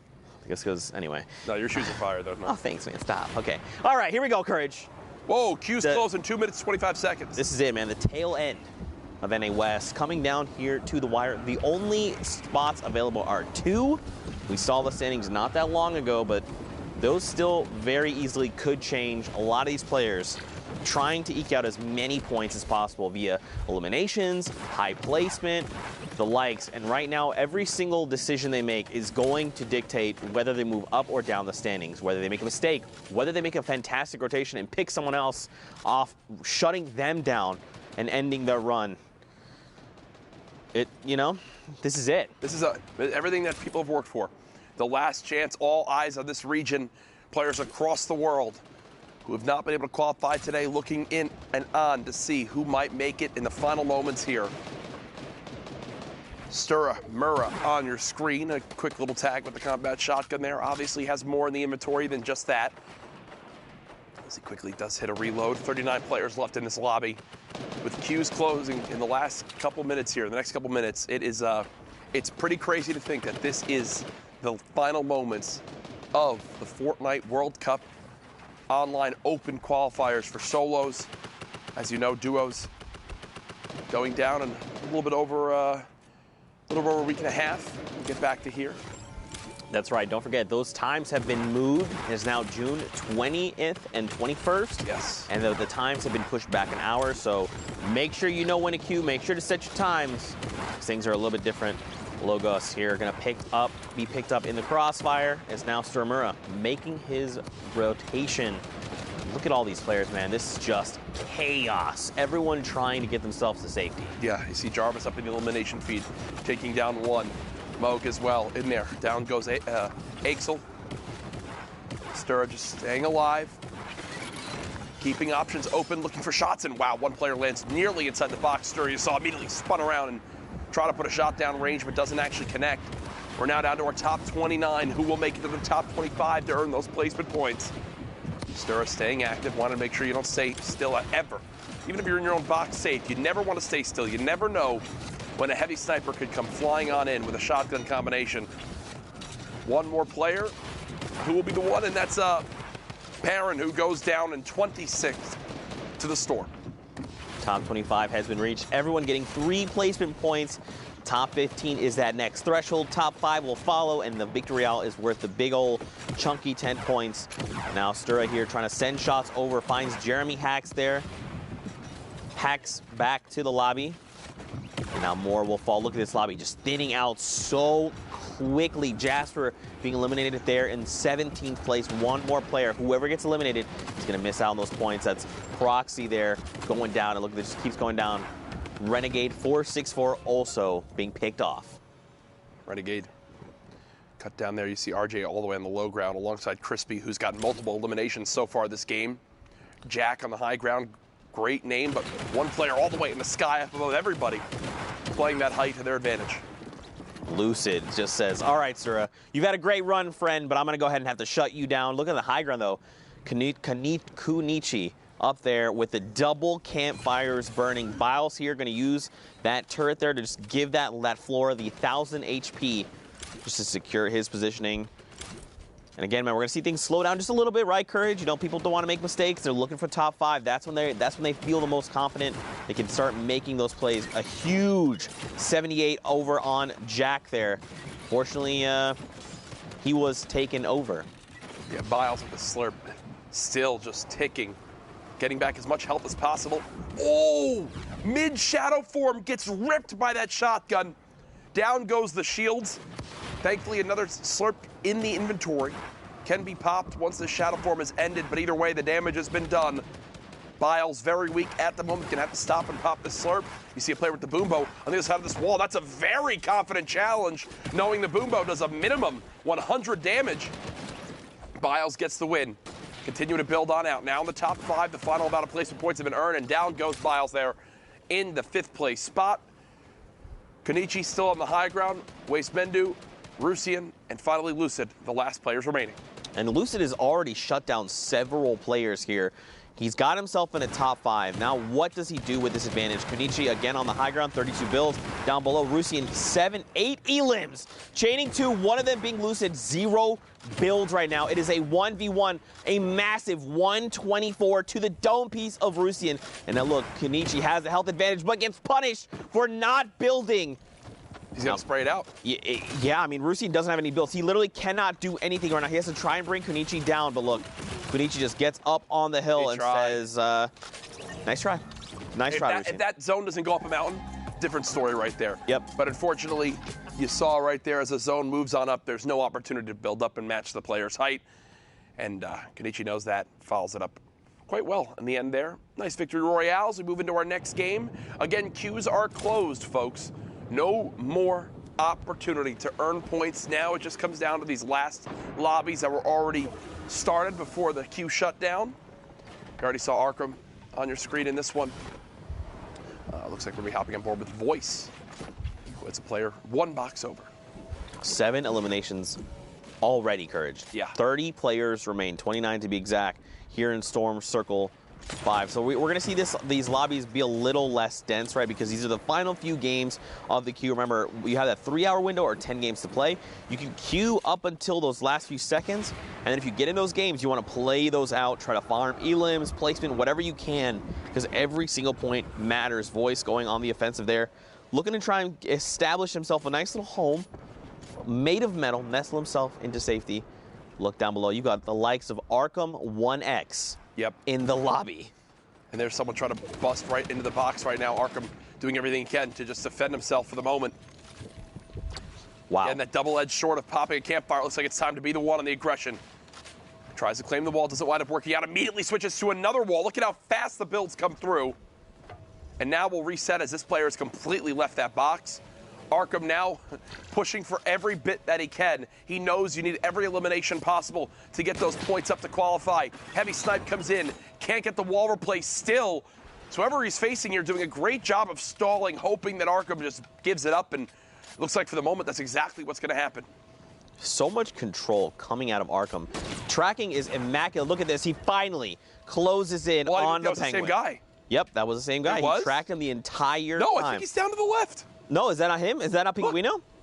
That's the was person. him. Down here, that's the guy. No, it was Pinguino. It was Pinguino. I'm pretty sure. You might be right. Anyway, top 25. He is in there now. He's done it. He's done it. Man, 10 elims over on Arkham, though. And look, he's got builds for days. Double Shadow Bombs, 5 campfires. 5. Yeah. Hey, if he goes to a late game heal off, he won't lose. I'll tell you that right now. drop 4 all around you and sit in the middle. Drop 4, and I think you just dance. You just dance. I feel like that's the appropriate thing to do there. Yeah. And now look, we're moving over the lava. And you know what that means? Hot feet for everyone that touches lava. That they don't want to do that. Nope. They're going to want to make sure to use those materials, build out over the lava, so you do not have to try it. Now, I personally, I love using the lava. It only does a single point of damage, sends you forward, a little bit of control chaos. Now this player is going to get built on. He's going to be in the baller. The baller's going to get cracked. Look, they try to disengage.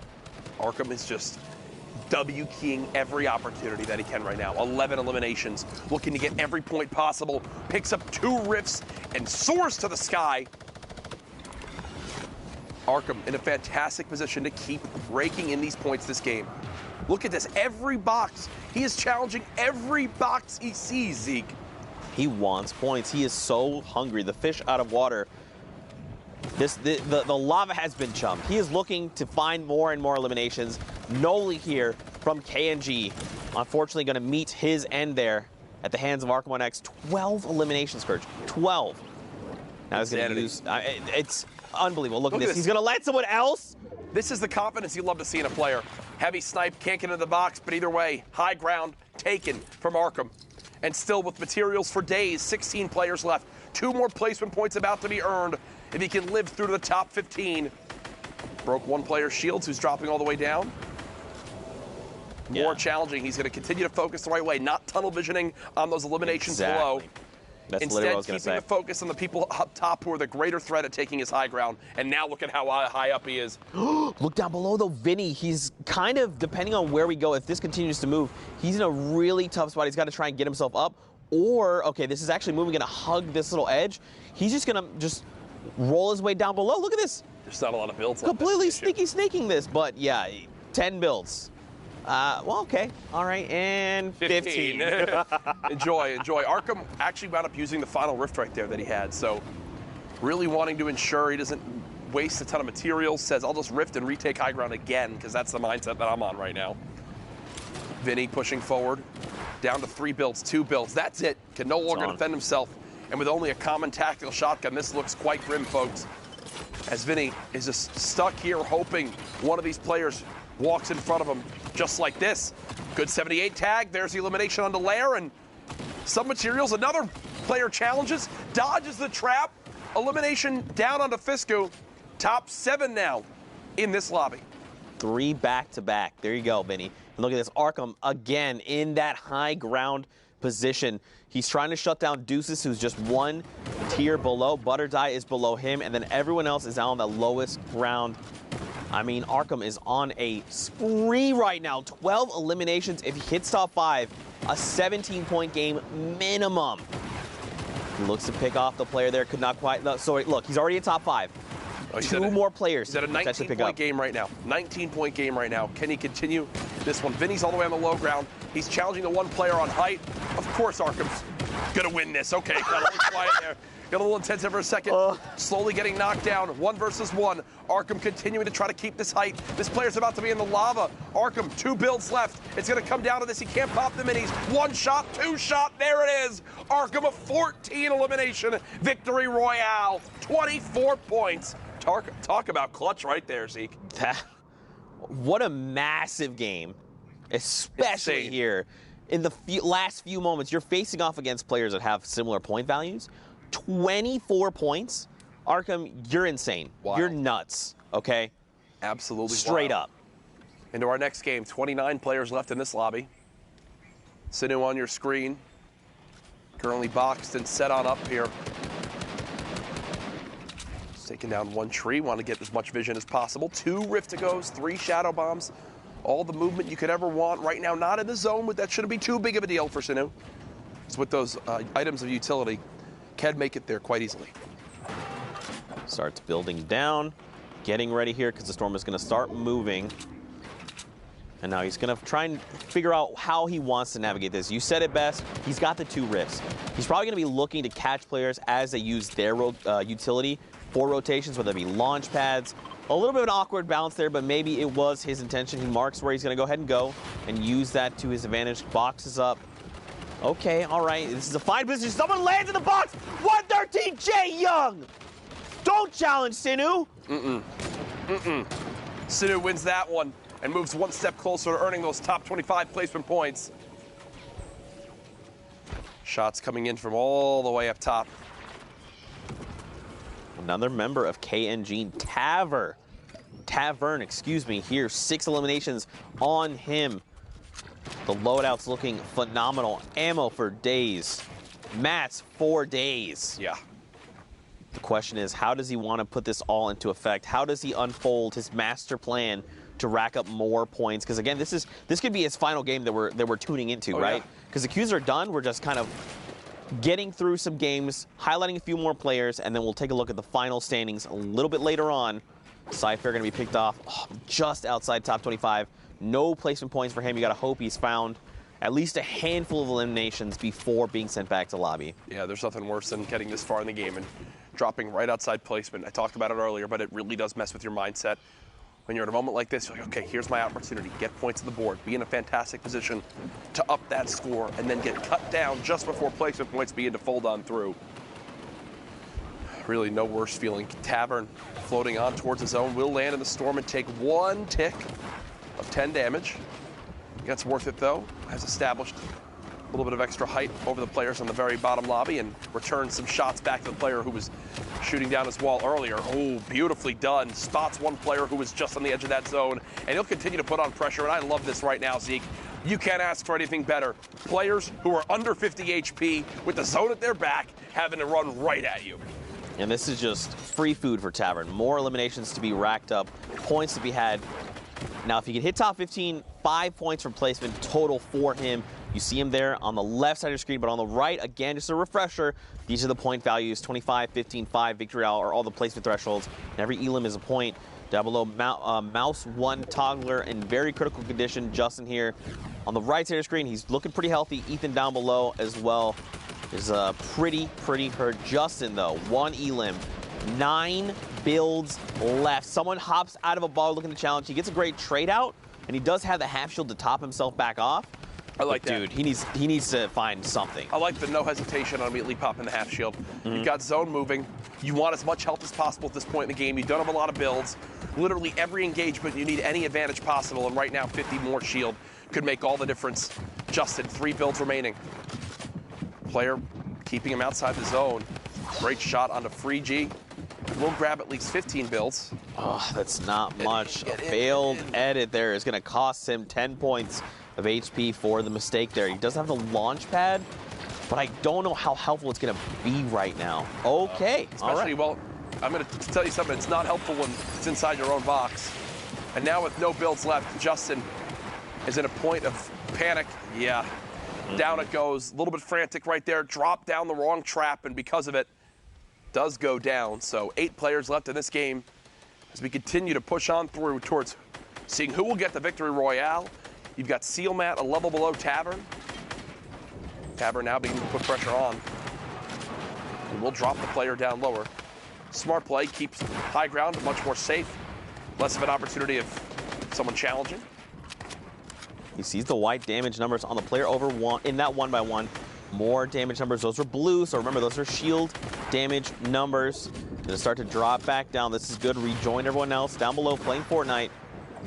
Now, where is this player? He's hunting them down, Perch.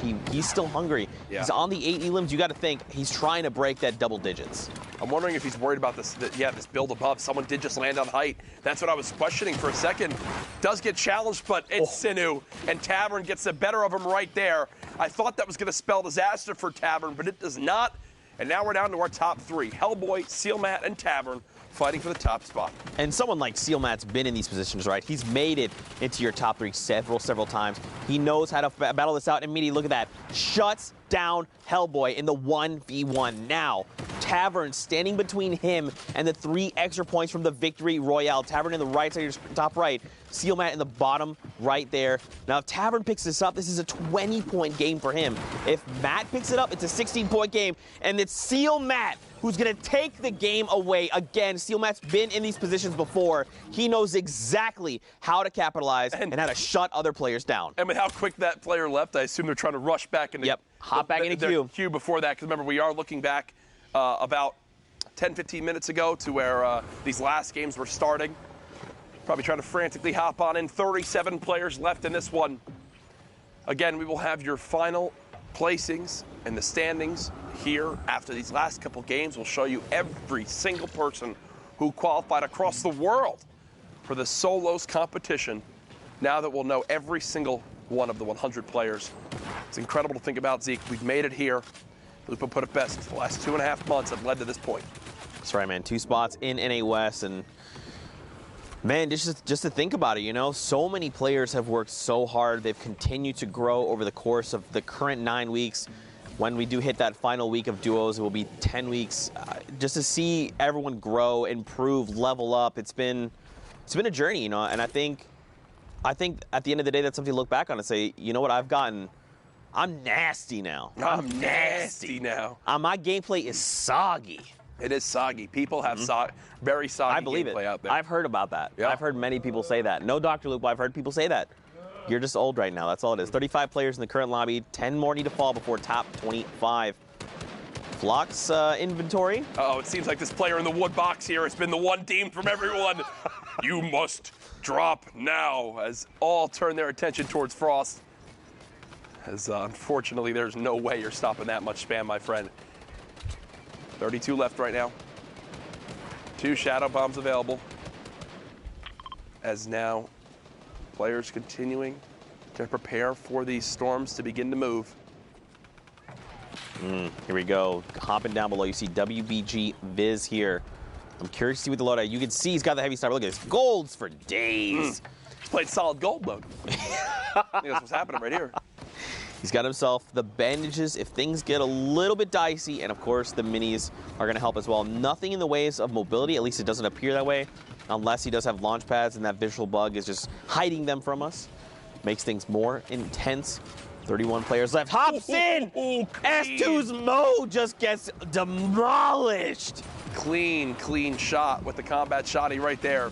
One clean motion. You love seeing stuff like that. Legendary combat shotgun just showing how good it is. Whether it's up close and personal or from medium to longer ranges, still gets the job done.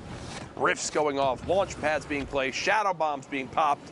It's an all-out sprint to the next zone as people fight for the best position. The question would be, where do we go from here? Do we keep going south into Neil Tilted? Now, I believe Pasty there is going to be picked up due to storm damage. Zenst here must have gotten a little bit of damage over on that player. Don't forget that new timer is up to 60 seconds. If someone is eliminated, you get that elimination credit. It's very, very helpful there. It's securing things. 28 players. Sense is sensing himself in top 25. Boom, immediately there. That was a stretch. We can agree.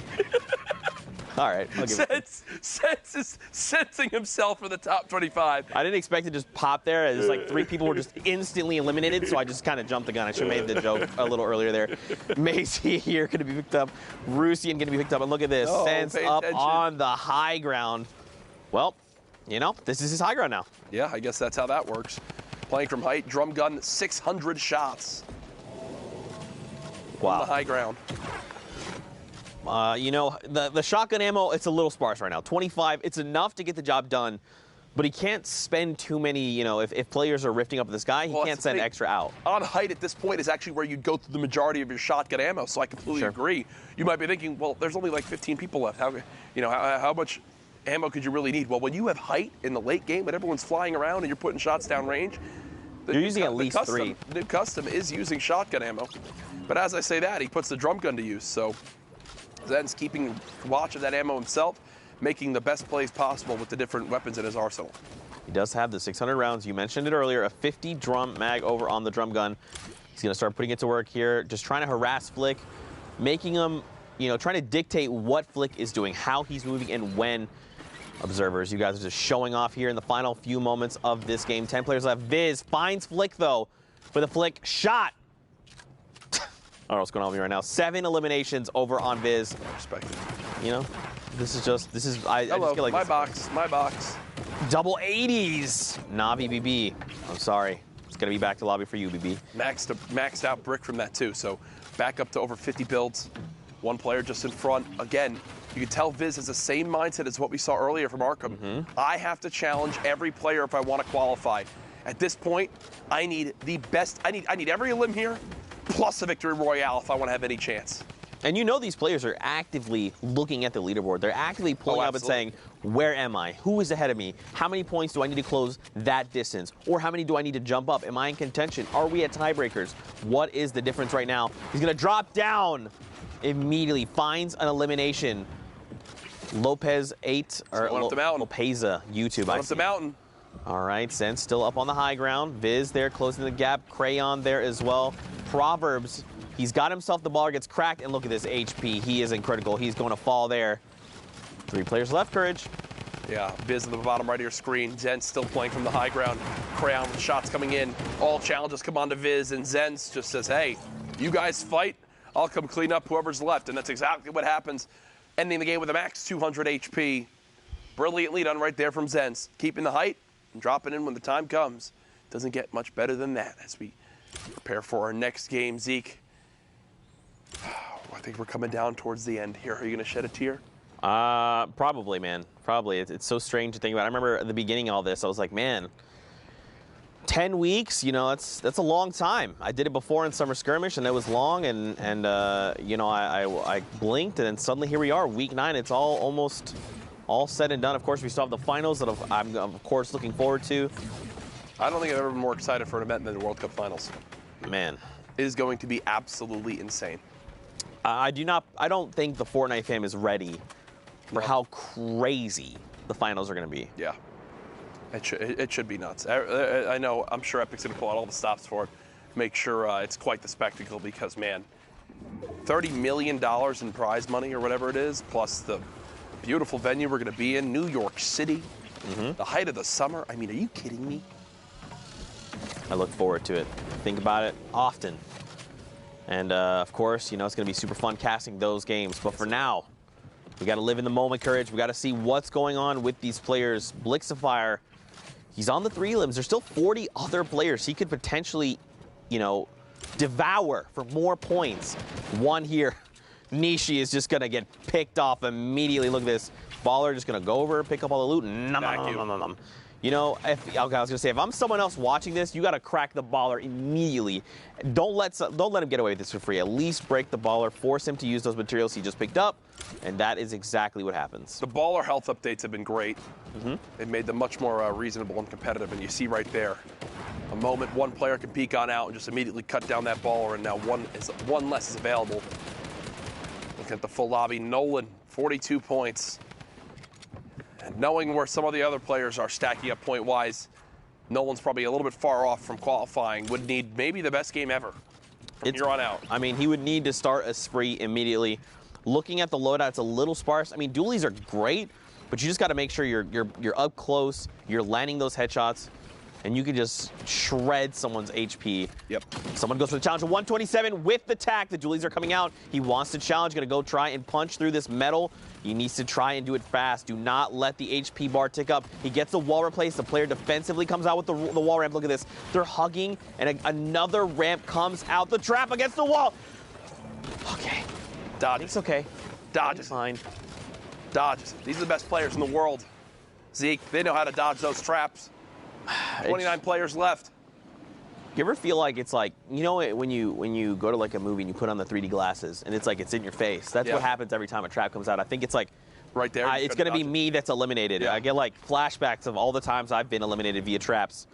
All too many. Dude, they are the most, like, the toughest way to drop. It used to be like much more humiliating when it happened because the trap used to have to be placed on a fully set wall.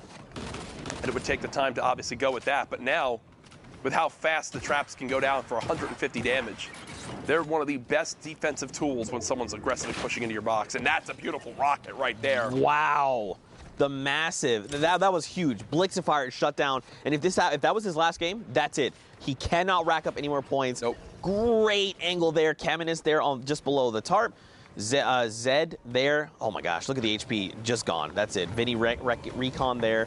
So many names. Maximos in this. Harians is in this. People contesting for those 2 spots available. And look at this. We hop in, of course, with Harians. 3 elims. 71 points. This could go any way, man. If Harians could just drop a massive game here, find elims, at least 5 more, let's say, at minimum. I mean, have we seen anyone near 80 points? I don't think so. I don't think so. So obviously, we don't know the official standings yet. We'll give them to you in just a few minutes. But right now, looking at all things considered, Harrians has been in the top 10 throughout the day. Right now, still at 73 points as he gets 2 more for placing top 15. Tries to drop the player in from up top. 9 builds left. Harrians wants to pop this other mini. And from here on out, I think it's going to all come down to just good use of the weapons that he has. Tac shotgun comes in. Only gets a brief little tag. Nothing too much on that player down below. You shadow bomb away. Harrians cannot finish up that elimination. He's made it to the top 11. Now challenges all the way to the low ground. A rocket does connect, but he gets some health on the elim. Knight, though, takes Harrians down from the back, and here are your final 9 players in this game. Barl all the way on the high ground. So we got to remember, 75 points is where Harrians is at right now. As we look at other players, just peek down. So Nolan is right now 49. He's very well and far away from Harrians. So right now, I think, I don't remember the standings. I've been so focused on these games. Nolan here, he needs to make the play of his life. Knight goes down. Nolan is 1 elimination away. There it goes. Herbley goes down to Tokata. Shuts him down. He's got the placement points. He needs to make the play of his life right now, Courage. Starts with that. First shots come in. Rocket now out. Second elimination comes through. He got both. Siege J goes down. Nolan, 53 points again. Still don't think it's going to be enough, but at this point, it's valiant efforts. Playing for pride. Rocket comes through. Doesn't knock a player down. Only 1 build left. He hears the mini being popped. He knows the person's got to be weak. Oh, they're just below. Great challenge from... Oh, my God. The flick shot over on Barl. Cracks him right there. The tree up above. Is this about to drop this player down? I believe so. Does it drop the player down? Yeah, it should, unless he's got built. Here he comes! Oh, my God! Wow. A clean shot from Nolan on the Takata, the victory royale. Unfortunately for him, 58 points, probably not enough. Either way, great final performance. Absolutely mind-blowing games out of NA West.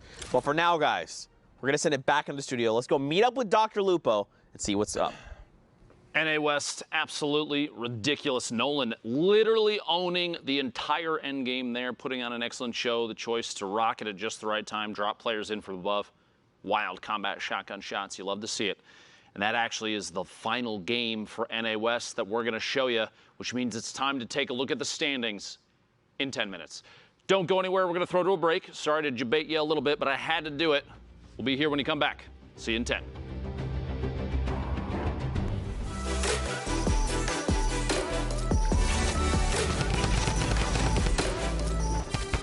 What's up, Fortnite fam? Sundown here, and today we're going to cover some of the basic terminology you should know when watching competitive Fortnite. If you're familiar with high-level gameplay, these should be commonplace and a nice little refresher. If you're a little newer, buckle in, because you're about to learn up. Rotations. A rotation is the path a player or team takes to get from their current location to the next safe zone. Rotations cover not only the direction the players choose to path, but also the method they use to get there. A lot of different forms of utility enable rotations, including vehicles, rift-to-goes, building, shadow bombs, and glider redeploy. A player's ability to rotate effectively is key because this determines what type of engagements they'll be facing and whether or not they're at an advantage or disadvantage. Gatekeeping. Gatekeeping is when a player who is secure inside the safe zone puts pressure on an opponent who is forced to rotate because of the storm closing in on them. The gatekeeper is able to get uncontested shots onto the opponent, as they are forced to move due to not wanting to take damage from the storm.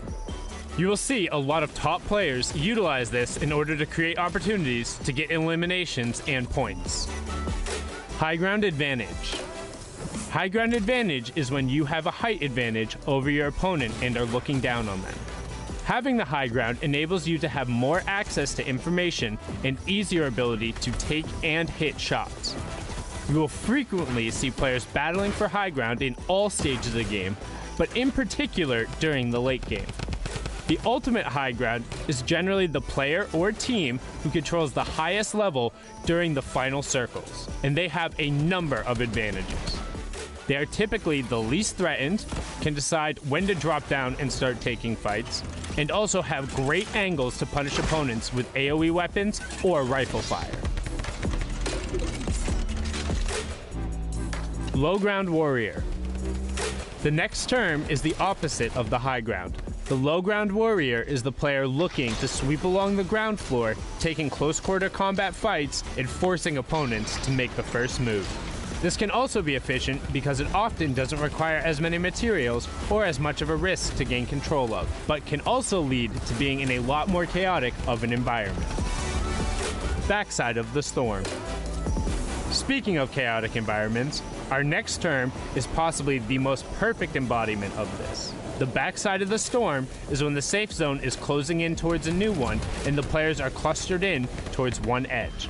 Generally, it is very high density of competitors, and you will find a lot of interactions, engagements, disengagements, and eliminations occurring at this point, particularly for those low ground warriors we just talked about.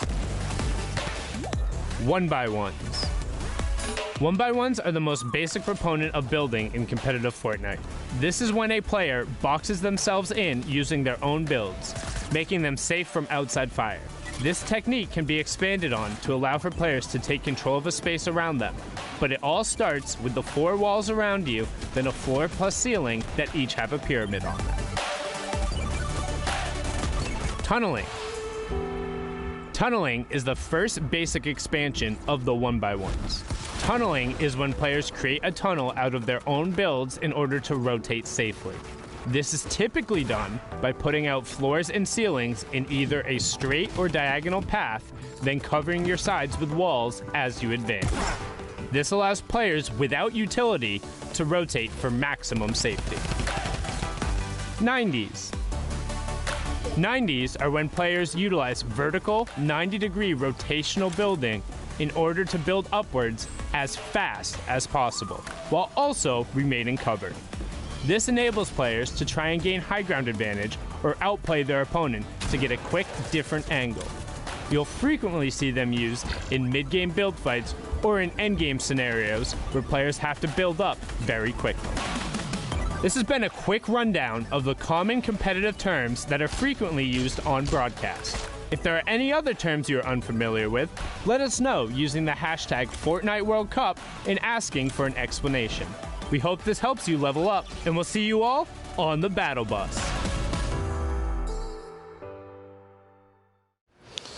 Zeke, this is it. This is the last chance, all right? People need to know about this block party, all right? This is your last opportunity to get them involved, to get them hyped. Zeke, everyone's gonna be there, all right? DJ Zeke's gonna be there. DJ Sundown's gonna be there. Everyone's gonna be there, all right? The people are waiting. All right. You know what, man? I'm DJ Zeke. I don't need no card. But what you need to do is buy your tickets to the block party. Tickets are only $35, Fortnite fam. Listen, all right, June 15th, 16th at the LA Forum. Day 1, Creative Showdown. Listen, all right, Team Evolve built an incredible map. Spoiler alert, it's dope. Day 2, Celebrity Pro-Am. 50 pro gamers, 50 celebrities, all battling out for a $3 million charity prize pool. What more do you want? What more do you need? Fortnite fam, you need to be there because we are ready to party with you. Bam!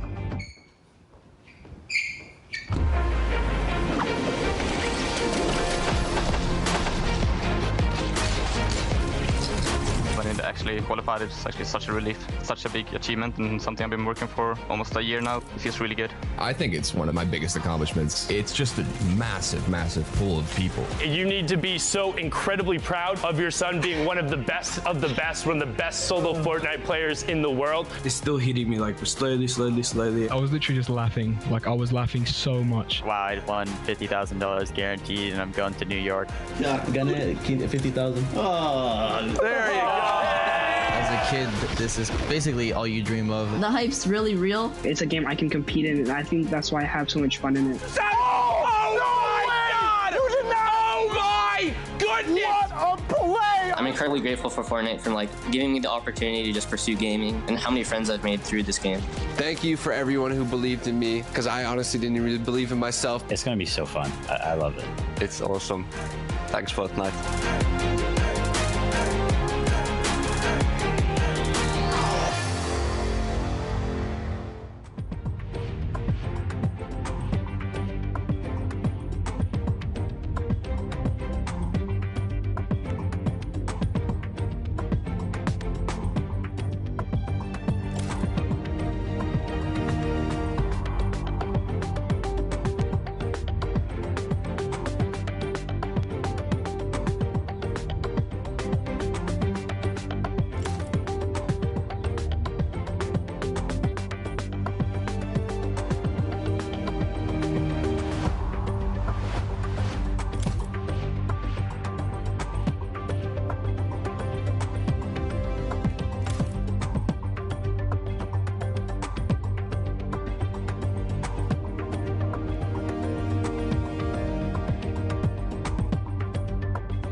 All right, Fortnite fam, this is it. 9 weeks of work. 5 of those have gone to solo competition, and now we are here to find out who the final players are that will be joining us in the Fortnite World Cup. Now, first, of course, we've got this guy, Sundown. But that's what I was going to say. First, you guys have been super excited on social media. You know we love interacting with you. Let's take a look at all the exciting things you guys have been posting about. Of course, so many people qualifying, many excited about it. Oh, yeah. Boom. An aspect. Zero ping. Let's go, baby. Zero ping, OP. Zero ping, boys. I heard that lets you take walls easier. Yes, indeed, apparently. There you go. This is my favorite one right here, just MQ. This is unreal. Thank you guys for believing for everything. All you need is to believe in yourself. Love you guys. Just subscribe to my YouTube right there. It's like going into a nice little emotional message and then slides the plug in. He must Courage watch. taught him well. He literally must watch Courage JD all day. Listen, there you go. Gotta know how to plug. Simple as that. Don't. All right, ladies and gentlemen, Fortnite fans across the globe, we know what you're waiting for, and that is the NA West results. Who will be the 2 players that have punched their tickets and will be joining us in the World Cup Finals in New York City? You guys ready to find out? Yes, sir. Want to see this? Here we go. Arkham 1X. Now, Pika, of course, is already qualified, so that means Harryans will be coming through. Congratulations to both players. Are you guys surprised? I mean, I feel like we've been seeing Harryans literally all day. Not surprised at all. I mean, Arkham and Harryans have been fantastic. Harryans was in that top spot in the semifinal as well. The one thing to note here on the NA West leaderboards, there was a match that launched after the time window. It will end up being invalidated. It did not impact the qualification spots, but the order might change. So if you check the leaderboard out maybe tomorrow and something's a little different, that's why. So just wanted to give you a little heads up in there. But again, congratulations to all of these guys. Such incredible players snagging the final 2 spots. That's it. The solos competition is now set. The pool is there. And I mean, it's going to be absurd. Man, cannot wait for World Cup finals.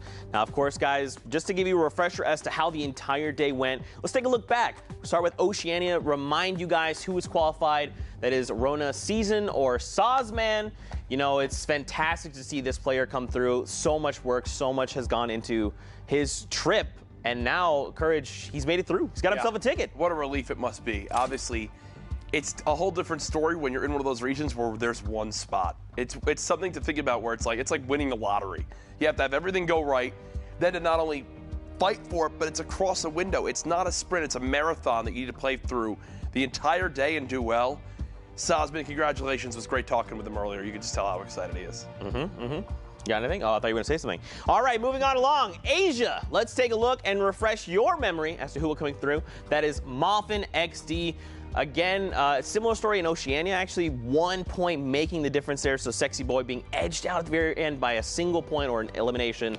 You hate to see it, Sundown, but still awesome. It was so rough for Sexy Boy, too, because he got off to a really good start. And then there was, I think, his middle 5 games. He ended up only getting 3 eliminations and then was like 50-something, 40-something. So he's playing them out. Popped off in his last 3, but it wasn't enough.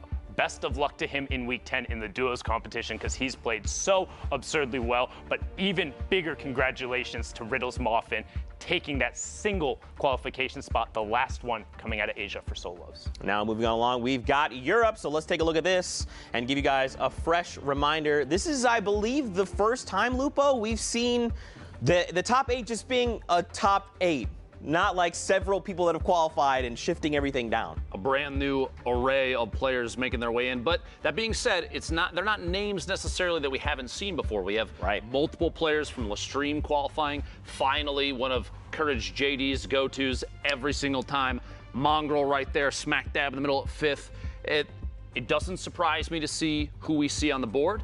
And it doesn't surprise me that we're having big swings in terms of players that are maybe more or less consistent, because as Fortnite develops and changes, you have people that adapt to it very quickly, some that struggle a little bit, but like you have consistent players throughout the entire event. I have to call specifically to Lestream, both those players very, very good, but all the way at the top.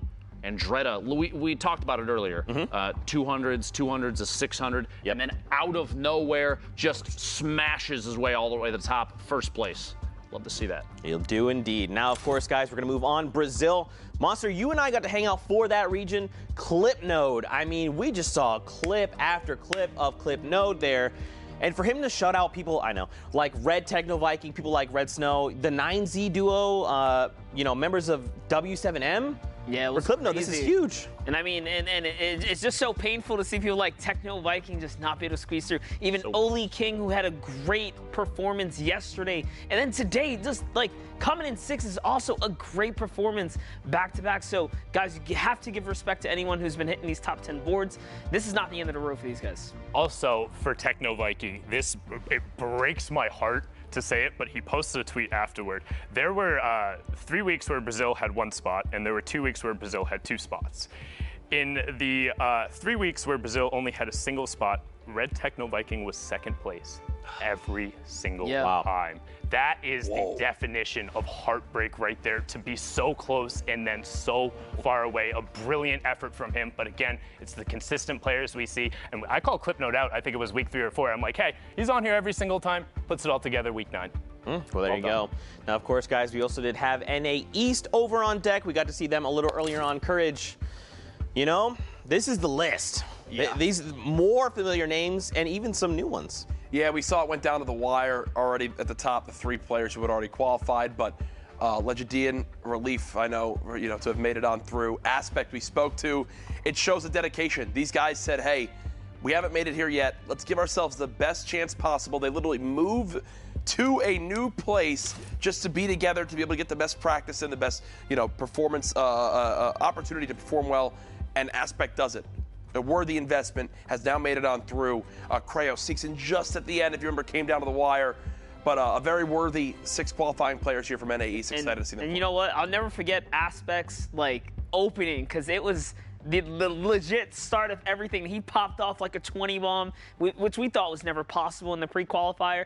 And he didn't pull through, but I just knew back then. I was like, dude, Aspect's got something special going on. So good to see him come in the final moment. So big week opener, great week closer for as far as solos go, and good to see him pull through. Yeah, for sure. Now, guys, of course, we've got to add the names to the wall. So, Lupo, do you just go ahead and do the first one? I was about to say, we'll get the first guy up there. Congratulations to Arkham, another double qualifier in there the last weekend. Do you believe? I don't even know what the point is. Wait, hold on. Twitch chat, everyone viewing, send Lupo your energy now. I don't even know why you bothered. It's not going to work, dude. It's not going to work. Whatever, dude. I'm done with this. It just did it. All right, well, guess we lost Lupo there. He gained the magic touch, but just walked off the stage. Harrians in that final spot. These are your last 19 qualifiers for the solo qualification. And what better way to close the show and close the solo qualifiers than talking to the man himself who was in that last spot. Harrians, you there, man? Yeah, what's up? Hey, how you doing? What up? So, amazing.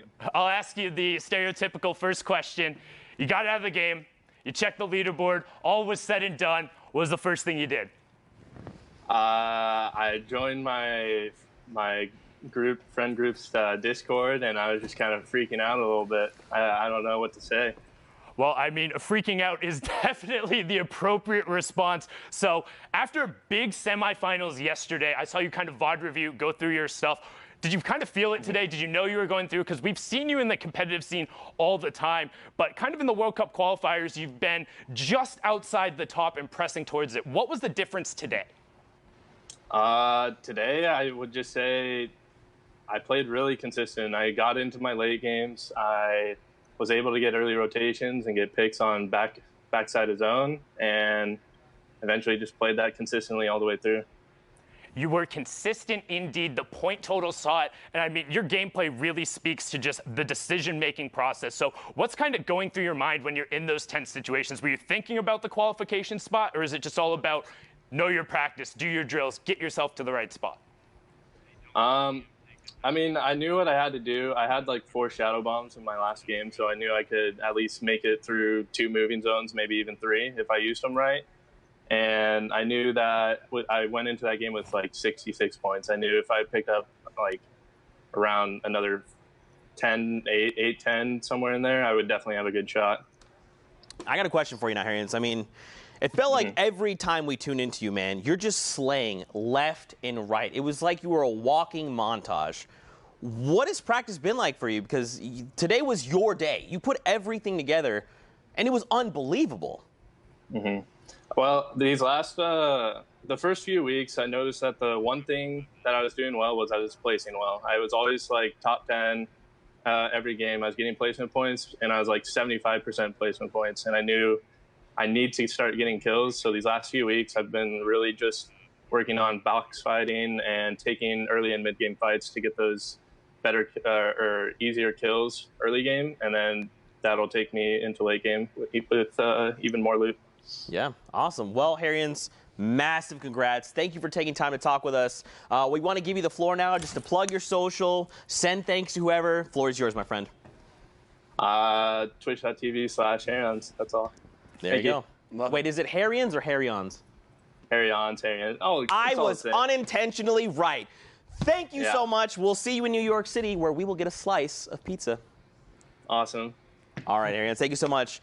That was Harrians. Massive Unintentionally right is the only right you ever are. Okay. All right. Can't make it through an entire show. All right.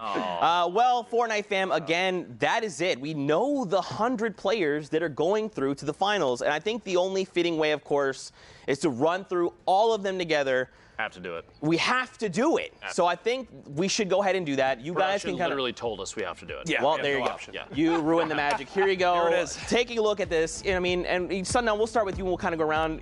Give me 2 players, just out the gate. Right off the bat, Prisionero, and I'll take the easy one, Dubs. Dubs. The Spanish player, and then the young sensation out of the East. All right. Dr. Courage, you want to go? That week 1 is stacked from NA, especially. Crazy. Week 3, looking at it as well. Top Banny, someone that was always there. How do you not point out Tifu? Also, Dementos, that duo partner originally of Mongrel. Now they're qualifying in week 3. Very talented players. Monster? Let's take a look here. NRG ZT, veteran on the scene, has been putting in good work, and just if I had to choose another shout out, why not give it to Buck, who had one of the most emotional videos, even brought me to a couple tears, man. Shout out to Buck, dude. Finally, Lupo. Honestly, the first spot I go to, the players from Brazil have always put on an excellent show. So anytime you have a chance, like Mix, anybody like that shows up on the board, I love that. South America coming in big. Yeah. I love to see it. Yeah, for sure. And of course, the final week, these are the 19 that are joining us in the Fortnite World Cup Finals. We have our 100. Fortnite fam, be hyped. Send them all some love. Take time to just find their socials, find their content, send them all the love in the world. And I think the last thing I want to do before we go ahead and head out, Sundown kind of talked about this a little bit earlier on. And, obviously we want to celebrate everyone that's qualified. It means the world to them. But if you made it to finals, the top 3,000 players, and you didn't qualify, keep your head up. I know it's very easy to get down. I know. But you made it there for a reason. You're an incredible player, and you deserve to make it to the finals that day. It was absolutely incredible, like we talk about, and Lupo even kind of touched on it as well.